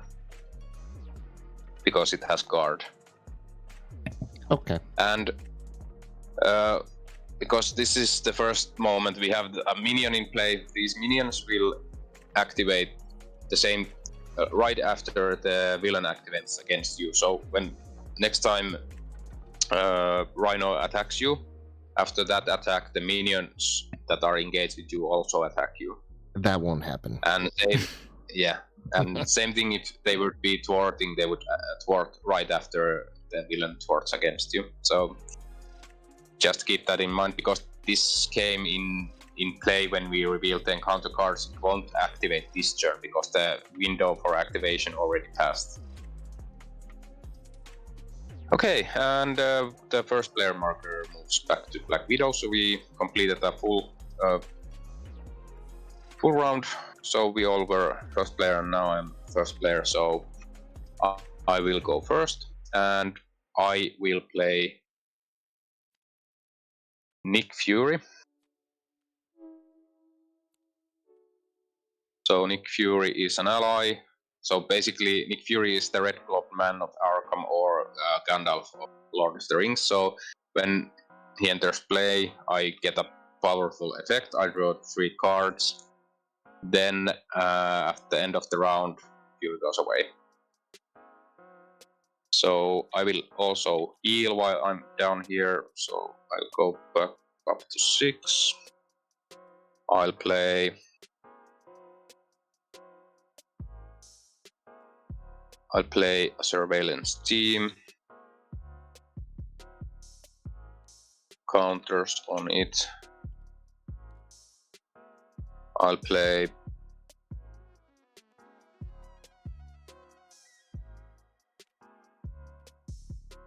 no, and actually save those cards. I'll use the Countless to play a Grappling Hook to draw me a card.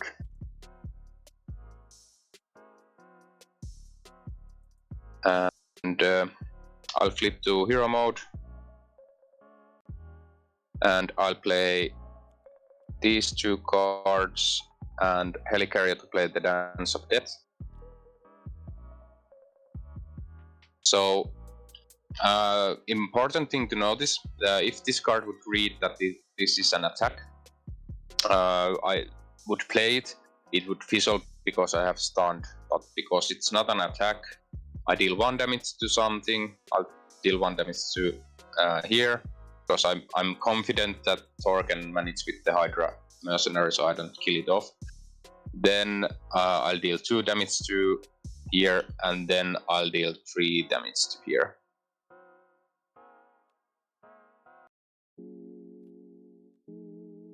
Nice. And then Nick Fury will thwart for 2 here.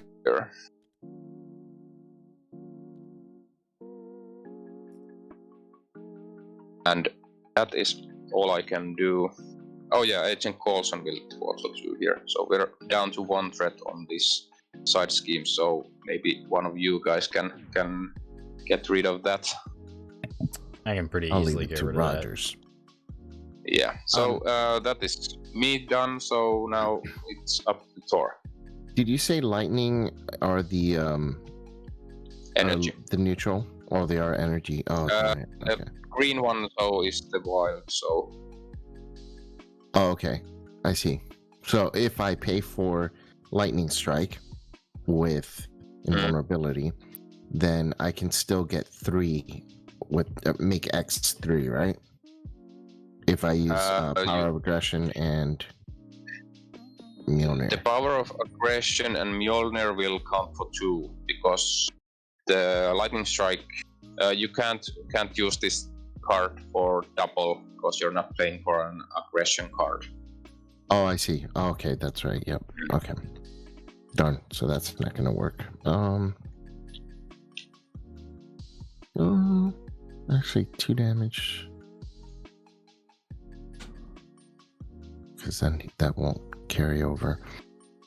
All right, we're gonna have Hercules attack the minion, the mercenary. So we'll do that first. So the mercenary dies, and so does Hercules. Yeah. So Hercules takes equal amount of damage that he has health, so Hercules is defeated. Hercules, you're puny. All right, so we're going to. So double the resources to pay for an aggression, which I don't have any. So we could try and put Heimdall in play, or we could try and put Mjolnir in play. Let's go. Yeah, let's put Mjolnir in play. We'll use this to pay for it. Yeah, he had 3 damage on him, penguins. And then he attacked, so. And yeah, then... so 4 damage on Hercules, so Hercules is defeated from that. So you play Mjolnir, and... if I attack, can I still flip to Alter Ego afterwards? Yeah. Oh, sweet. Okay, that's actually... You can attack and retreat to Alter Ego, but you can't heal for this turn. Yeah. But you can heal on next turn if you need to. Right. So we're going to attack. You also could just play the invulnerability to gain tough. So you wouldn't take any damage from the next attack. Yeah, but I think So if I flip, I'll get 5 cards, and that's kind of what I'm hoping to do. Yeah, and then I'll flip back next turn. So, and now you can also hit and discard the invulnerability to trigger the Yarnborn, so you deal even more damage. Yeah, perfect. Yeah, that's what we'll do. Okay, so you're hitting for 3 plus you use the Yarnborn after the attack, so total of 5. Damn right, Skippy. And then we'll play Heimdall next round, so then we'll flip over. I think that's all I'm going to do this round. Yeah. All right, Steve Rogers, all on you, sir. All right. Well, I will start by. I think I want to attack first. Let's thwart this. Thwart for 2. Yeah. So this is gone. Yeah, we'll thwart here first. And then I will flip to my alter ego. Do you want to discard a card to ready before you flip? So you can heal. I don't know. Let's see. I need... remember that. Yeah. None of us has played. Actually, I played an ally, but you were in the wrong form. So if you now play an ally, it's discounted by 1. Well, I could discount this, play this for free. Discard the shield break or the shield block as a cost from this, and then to attack. I'm short 1 resource, unfortunately, to play this. Kind of want to hold on to these 2 cards for next turn so that we can do that. Okay. So I guess what I'll do here is I will thwart here. So you didn't have to pay anything for the Wonder Man. Why did you discard the shield block? It says as an additional cost. Oh, that's to attack. Okay, well, we're going to attack. Yeah, if you're attacking, so 3 damage here. And then we'll discard the shield block. Okay. Yeah. And then he takes a damage. Correct. Yeah, and then we will. Should I thwart? You could. Yeah, you could thwart because you both are taking a scheming, so this will advance a lot. So I'm the only one who's fighting the villain at the moment. So. Yeah, so I'll go ahead and thwart then. Yeah, so 2. Okay. And I think Agent 13 wasn't exhausted. Yeah, and then I thwarted. Thwart. So it should be at 6, yeah. Yeah. Okay. Okay, that's all of our turns done. So we ready up and draw back up to our hand sizes. Oh yeah, somebody called for an action, and I'll use the surveillance team to remove 1 more threat from here.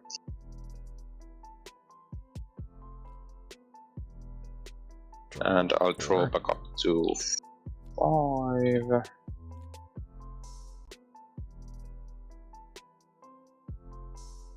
And Rhino attacks me. I will defend with Gandalf, I mean Nick Fury. So 3 plus 0, so Nick Fury is defeated. And Nick Fury is like the ally to just play and block, because at the end of the round Nick Fury would go away either way, so just might as well block with him. Then Rhino is scheming again. Oh yeah, Captain's discount doesn't apply if an ally is played before he flips to the right identity. Interesting. So I would have had to have spent a resource.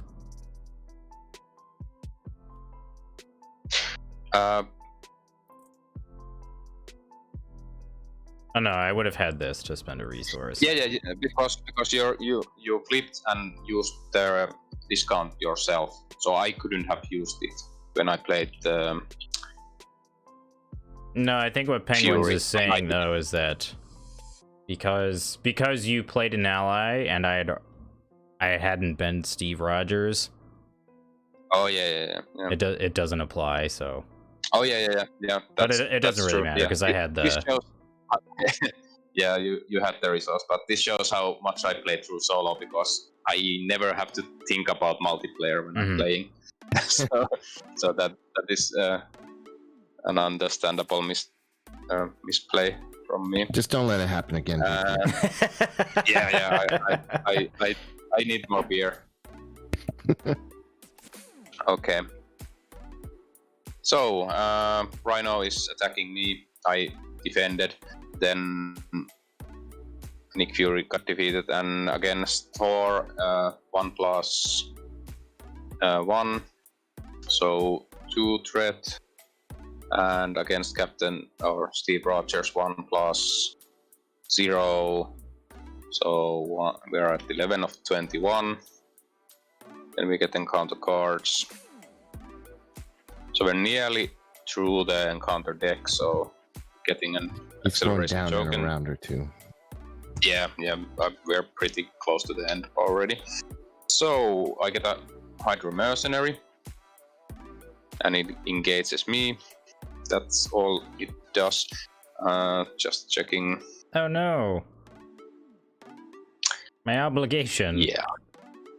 Let's see. I may flip to my alter ego, and then choose to exhaust him, remove this from the game, or discard half the cards in my hand rounded down to discard. So basically, you have the choice to flip to alter ego, so you can complete one of these choices, but you're already there, so you can just exhaust and get rid of them another time. So it gets removed from the game, so it doesn't go back into any deck or in the discard pile of the encounter deck. Gotcha. And then you have your own encounter card to resolve. And Stampede. So you're in alter ego. It searches, so you get a new card. And it's the Ivory Horn. That's gross. So static boost to Rhino's attack, +1, and we can get rid of it by some of us. One of us has to discard 3 strength, not strength, but physical resources. I all the time mix up strength and physical because of Arkham and Marvel, and they both have the fist.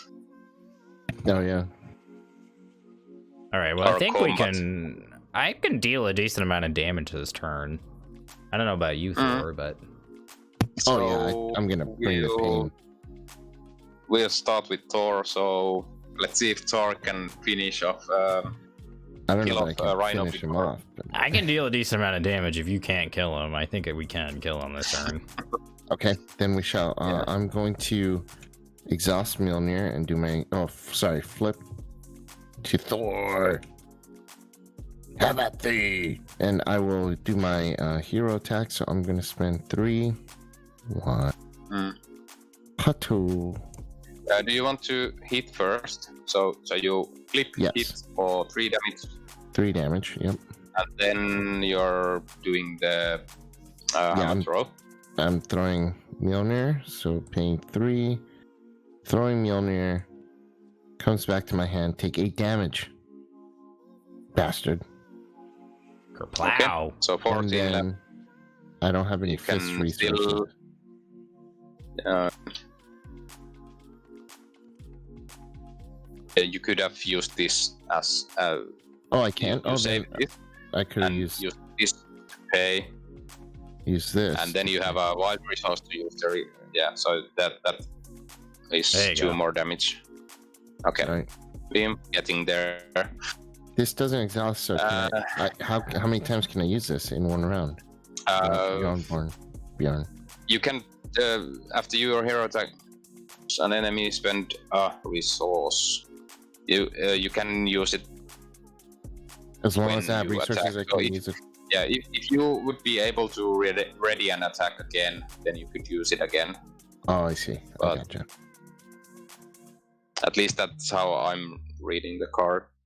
Yeah, I think you're So right. you can't like dump a whole hand of physical resources after one attack, because Makes it's spend after your hero attacks an enemy spend a physical resource, and then it's done. Mhm. I might be wrong, but that's how I'm playing. I think you're right. Now that you mention it, I think that is probably what the intention is. All right, Steve Rogers. All right, so Finish it. we're gonna flip into hero Finish mode. it. We're going to discard a card to. Depending on what Ready? card I want to discard. Yeah, we're gonna discard a card to ready. It's gonna be this one. Okay. Let's see here. 2. I unfortunately can't do both this turn, but I can do a serious amount of damage. You made some promises, Nate. It's time to follow through now. All right, let's attack Or for we're 2. screwed.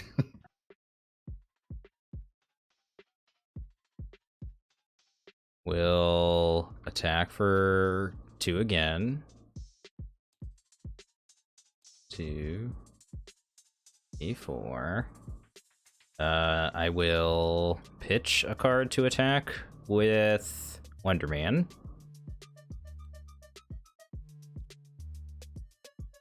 So Falcon's gonna bite the bullet.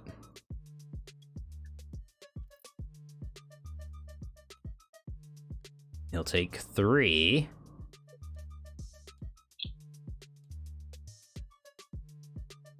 And yeah, that's enough. So we will heroic strike. 2 and 3. Yeah. So 6 more damage. Nice. So that is enough to KO. And I spent Rhino. a Right. physical resource, so he's also stunned. Yeah, Not that it like, matters, but matters, but yeah. Nice. So we did it. that was we did it. We beat the tutorial hero. Villain Knight. That was not an easy Nice. fight, though.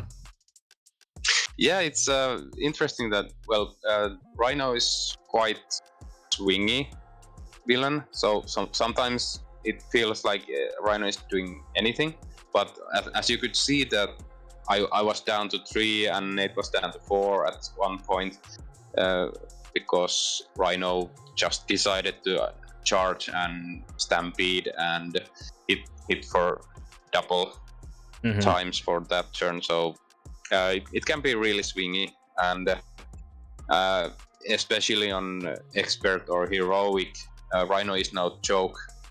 So you might just lose because he hits so hard, or you get surprised, thwarted out, because most of the villains have like multiple. So Rhino only has this Act 1D. So if he completes that, so there's no buffer of like, oh whoops, I advanced to the next one and now I have to be really careful not to lose. And especially when you're playing like through solo, the limit was only 7.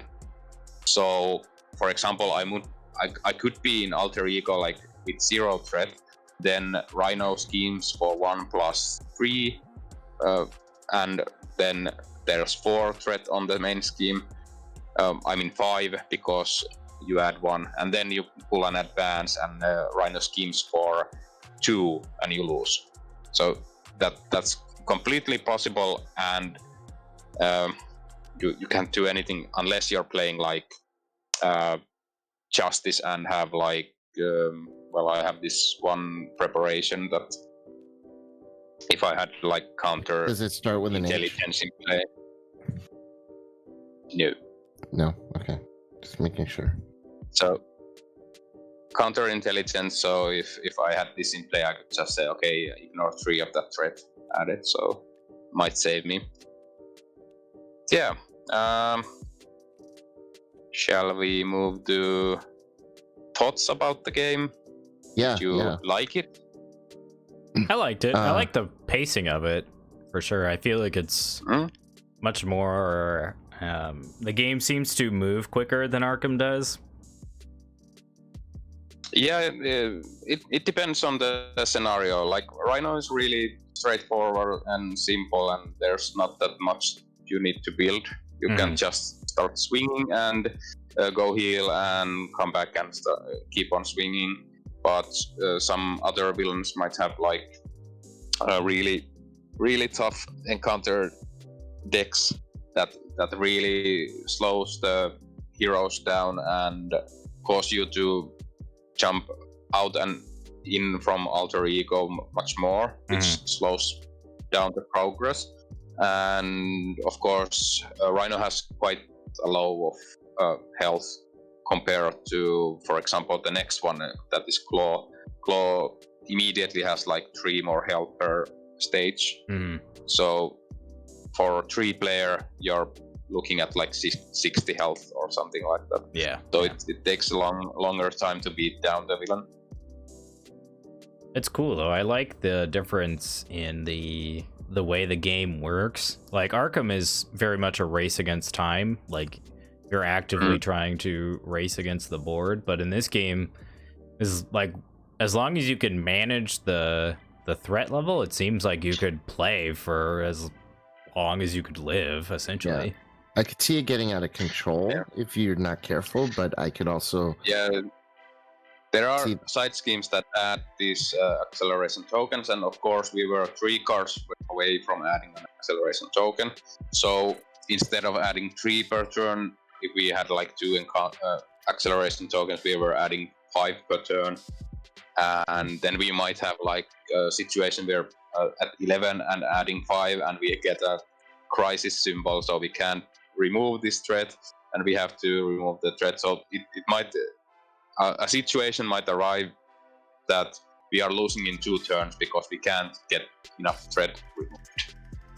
So that is a possibility, and that is why you need to focus. If you're not like built for pure health burning from the villain, you need to be mindful of the threat and what kind of side schemes are in play that might stop you from removing threat when you need to.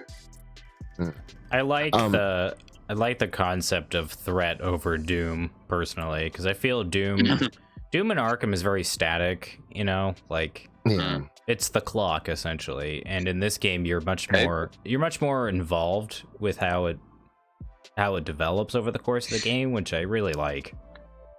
Yeah, one thing I did find that I prefer with Arkham is the multiplayer experience. I feel like I agree with everything that you've said so far, Nate. But as far as multiplayer, I feel like you're kind of in your own bubble in a way. There's less interaction with the other players. You know what I mean? Like that, I definitely agree with. Yeah, it feels very kind of 3-player solitaire in a way. Yeah. So everyone's doing their own thing in a way. I mean, you can kind of work out strategies to minimize the threat going up by switching to your alter egos and stuff. But other than that, like there's not as many cards, it seems, that interact with other players. You can't help other players with skill card boosts. You can't. There's not a lot of cards that, like in Arkham, you can boost other players with certain cards that are meant for multiplayer. so far in Marvel, from what I've seen here, it doesn't seem like there's a lot of that. Yeah, there isn't a ton of that, and the mechanics are also simpler too, so there's less to interact with as well, right? Yeah, there's no map to move around in and catch up to your there's no partners. map to move around in. Players only have health and limited allies, whereas in Arkham you have resources, you have horror, you have cards in hand, you have, there's a lot of more moving pieces going on, which adds to the game's complexity. Keep in mind we're playing the first scenario of the game with the first 3 hero packs that have come into play, and what I have been seeing, the more advanced, the farther we are from the start of the game's life cycle, the more complex are the heroes becoming. So, for example, Ant-Man and Wasp are different kinds of heroes, because you have not one but 2 different hero aspects. You have the tiny hero mode and giant hero mode, and as well as alter ego. So you have a 3-faced hero card for that hero. So that adds a different kind of complexity to the hero, and some heroes are quite straightforward, like Captain America. You can ready and hit for multiple times. Pretty simple. Black Widow, play preparations, activate them. A bit more complex because depending on which kind of preparations you have, you can focus on damage dealing or thwarting or removing encounter cards or whatever. And Thor basically just beat the hell out of the villain. So it depends on how you build, on how complex you want to make your deck, and some combinations might end up making like these weird like endless loops. Like I saw the one of the guys from the Marvel Champions monthly podcast, Kennedy Hawk, did Ant-Man build with beat the game Steve guy. They designed this loop that basically made you do infinite damage with shuffling 3 cards around your almost empty deck. So you could like switch. You were basically switching between tiny and giant form indefinitely, and one card adds +1 to your damage each time you go to giant version. So you were doing that indefinitely. So you after doing that long enough, you just hit, and you hit for like billion damage. Wow. That's funny. So there are infinite combos in this game, but they are again quite hard to build, and you might need to try out many times before you can pull those off. And of course, depends on what difficulty you are playing, how hard it is to pull those combos off. But I think they recorded it, and it's on the Marvel Champions monthly podcast channel, and it's like an Ant-Man infinite damage combo or something like that. And it took like forever to set up. So I understand, like in Arkham there are these janky combo infinite loop decks that they might take like a ton of time to set up, and then you can have like infinite actions and do infinite stuff. But yeah, I'm not that interested in that. But I understand that some are curious and want to see how they can break the game, so to speak, or see the possibilities you can do in the game, the rules. Yeah, I like this game. Would I pick it up and play it over Arkham? That's tough to say, personally. They fill a very similar niche for me. Yeah. Would you pick it up and play it? Sometimes you don't have enough time to play Arkham scenario. For example, you have like a half an hour to play something. Oh yeah, for sure. This I agree. It feels more casual than Arkham. It's not as involved. I feel like deck building doesn't seem as important since the decks all have like 15 cards that are static within the deck. For So yeah, for sure, on standard difficulty, the deck building is not that important. You can basically just throw a deck together and beat any villain, maybe in a couple of tries. When you go to expert, you need to build at least a decent deck to beat the expert villain.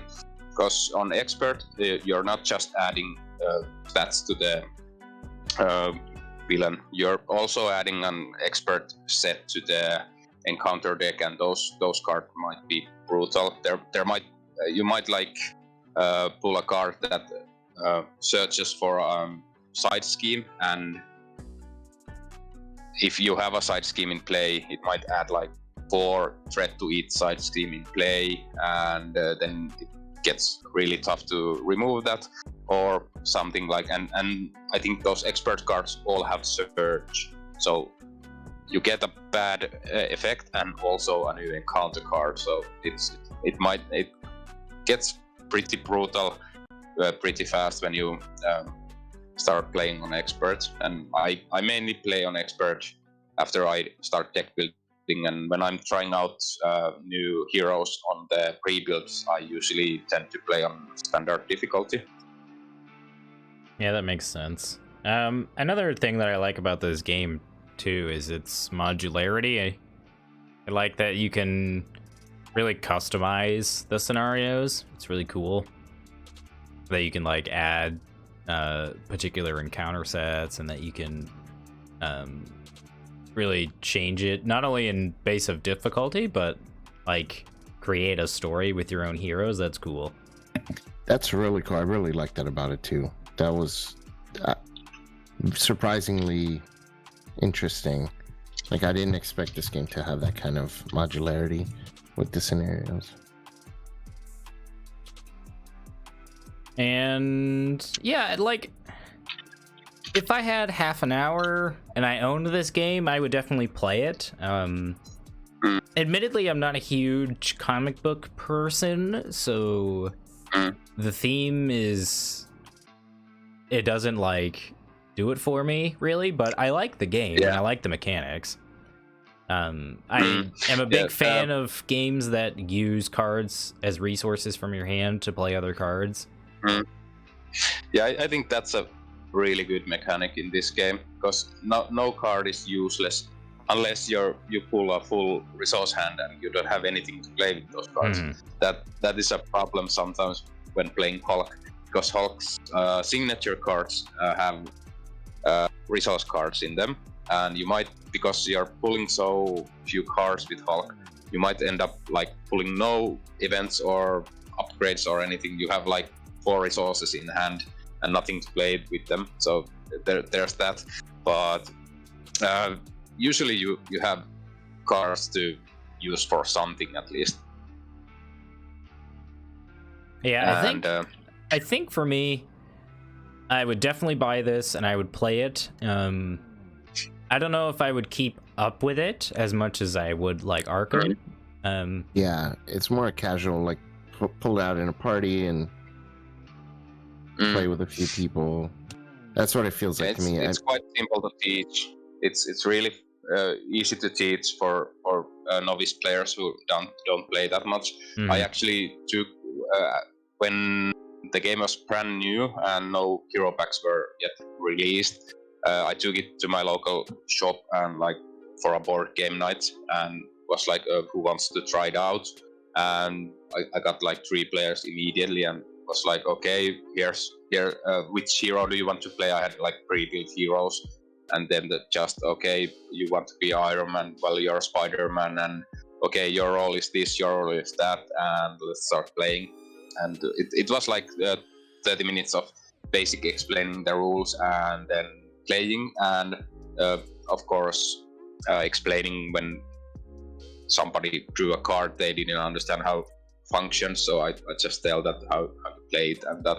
And well, we played a 4-player game against Rhino, and well, we took like less than 2 hours to beat Rhino. I think we took 3 hours on a 4-player game with much slower players than you two, because you guys picked up the game quite fast, but I had some players that were quite slow and maybe didn't understand the cards because they couldn't read English that well. Mm-hmm. So it took a bit more time.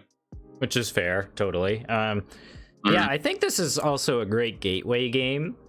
If you have friends that are like fans of the Marvel universe, but may not be gamers necessarily, this could be a good way to introduce them into tabletop gaming. And I've actually taught a man and his son to play this game. Like the man came into a demo night I had at the store and was like, "Oh, you're demoing this," and I'm really, my son is really interested.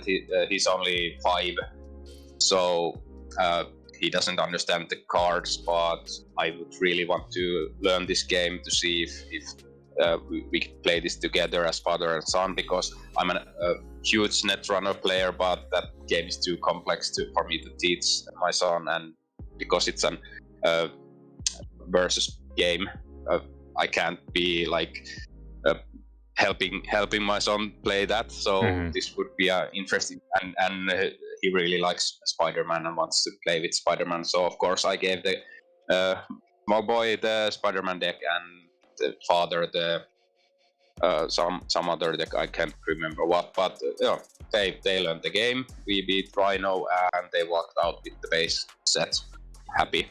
Exactly. Yeah. My brother plays with his 5-year-old son, and he's caught on. Like, it took him a little while, you know, because I mean he's only 5, but he's caught on to it, and he has, just like that little boy, he loves Spider-Man, so he plays Spider-Man every time, and he's gotten used to how the deck works, and they play all the time. And they got Green Goblin recently, and they're really enjoying the game. And that's exactly like the type of person I see enjoying this game. Absolutely. Yeah, and the cards are easy to tell apart if you're playing the same hero, same cards all over and over again. Even if you can't read, you can still learn what the card does. So for example, playing Thor, you might start to recognize the hammer throw card. So okay, time to hammer throw, because you see the Thor throwing the hammer, and just okay, this deals a lot of damage. I want to hit for a lot of damage and throw the card and hit Rhino with a bunch of damage. But yeah, for me, Marvel Champions is like a palette cleanser game. So I might be playing a lot of Arkham, then I'm a bit tired of setting up Arkham. I just feel like, okay, I want to relax, I want to play a game. I set up an expert difficulty villain like in 5 minutes and pick a hero, and usually I have 1 or 2 heroes ready to play with a ready deck, or I might do some deck building and then play. And it's like 10-15 minutes max to set up my gaming table with the game, with all my bling, and play a game. Maybe play 1 or 2 times if I'm playing on expert, because I might lose a game because the difficulty is a bit higher. And it's 30 minutes and that's it. And then I can pack it up and do something else. Yeah. It's like a really fun way to break the Arkham cycle for a bit, and then get more excited about Arkham again. Oh yeah. Are there is there a way to, in this mod, to import decks that you make on what do they call it, Marvel DB or whatever it is? I think there isn't. So that's the only gripe I have with this mod, and I never use this mod because I always play on my decks at home. So I actually had to set up all of this. It took me like 20 minutes to find everything on this mod. The pre-builds are here all ready to go, but if you want to build a deck build, you have the aspect cards here ready to go, the hero packs ready to go, so you can pick a hero, pick the hero cards, then pick the aspect cards and find the cards you need from the piles of aspect cards and build your deck. Building in Marvel Champions is not that time consuming as in Arkham. I feel it's like you have a basic idea what you want to do with the deck, and you find cards that might suit you. And the deck building is not as static as in Arkham. Arkham, you might be only limited to 30 cards. In Marvel Champions, you can build a deck of 40 cards and up to 50 cards. So you have like 10 cards to maybe trim down the deck over time. So you might build a 50 card deck and see what cards work and start removing cards to make the deck a bit more compact to be more efficient. So you can, like, I usually do with my protection decks that I build a 45 card deck and cut it down to 40 over time. Yeah, and this game doesn't suffer from weaknesses either. I mean, it does in a way, but they're in the encounter deck, which I think is a much cooler design than having them in the player deck, because that's the worst feeling in Arkham, right? Is when you draw a weakness during upkeep. And it's just like, whoa, what the fuck? But in this game, it's kind of cool that you draw them from the encounter deck. The base game doesn't suffer from that, but in the Rise of Red Skull expert mode, if you get defeated and the other guys win the scenario, you get a obligation card in your deck. So if you draw that card, you have to resolve it as a weakness, like in Arkham. So in the campaign mode in Rise of Red Skull, there are these obligation cards that get shuffled into your deck and are not good. So interesting. So it's an option you can use if you're playing on expert difficulty, the campaign. And speaking about the campaign quickly, it's not well, there is a campaign coming, I think, next month, the second campaign, and the campaign boxes are really worth their value in money and content, because you get 5 new scenarios and 2 new heroes per campaign box. So that's quite a lot of content for a measly price of, like, I think $40 or something like that. So the base game is 5 heroes, 3 villains, and I would recommend everybody to start, if you don't have anything for Marvel and want to get the core box. You don't only need 1 core, that's important. They built the core box so you don't have to buy 2 or 3 or anything like that. You just buy the 1 core box, then pick up one of the campaign boxes, either the Rise of Red Skull if you can find it. It's wildly out of print at the moment, but next month there will be the so to speak Guardians of the Galaxy campaign box that is named the Galaxy's Most Wanted, which will have Groot and Rocket Raccoon and villains that match the villains of the Guardians of the Galaxy. So I'm really looking forward to the second one, because I think the Rise of Red Skull was designed before there were any player feedback for the game. So I think they have had some feedback before they started doing the second campaign box. So I'm really hoping that has some cool things in it. Yeah, cool. That sounds fun. Yeah. This was fun. I had a good time. Yeah, I did too. Thanks for showing us how to play, JP. Yeah, no problem. And if you guys ever want to play over TTS, I'm always ready to play. Just hit me up on Discord. Yeah, we'll do. But I think that's gonna do it for today, guys. We will be ending the week off on a high note, I think. This was a lot of fun, and I appreciate JP and Vase for taking the time and hanging out and playing a game. We will be back on Tuesday to stream some more something. We'll figure that out over the course of the weekend, and I will let everyone know. But until then, I hope you guys all have a great weekend and stay safe, and we will see you all on Tuesday.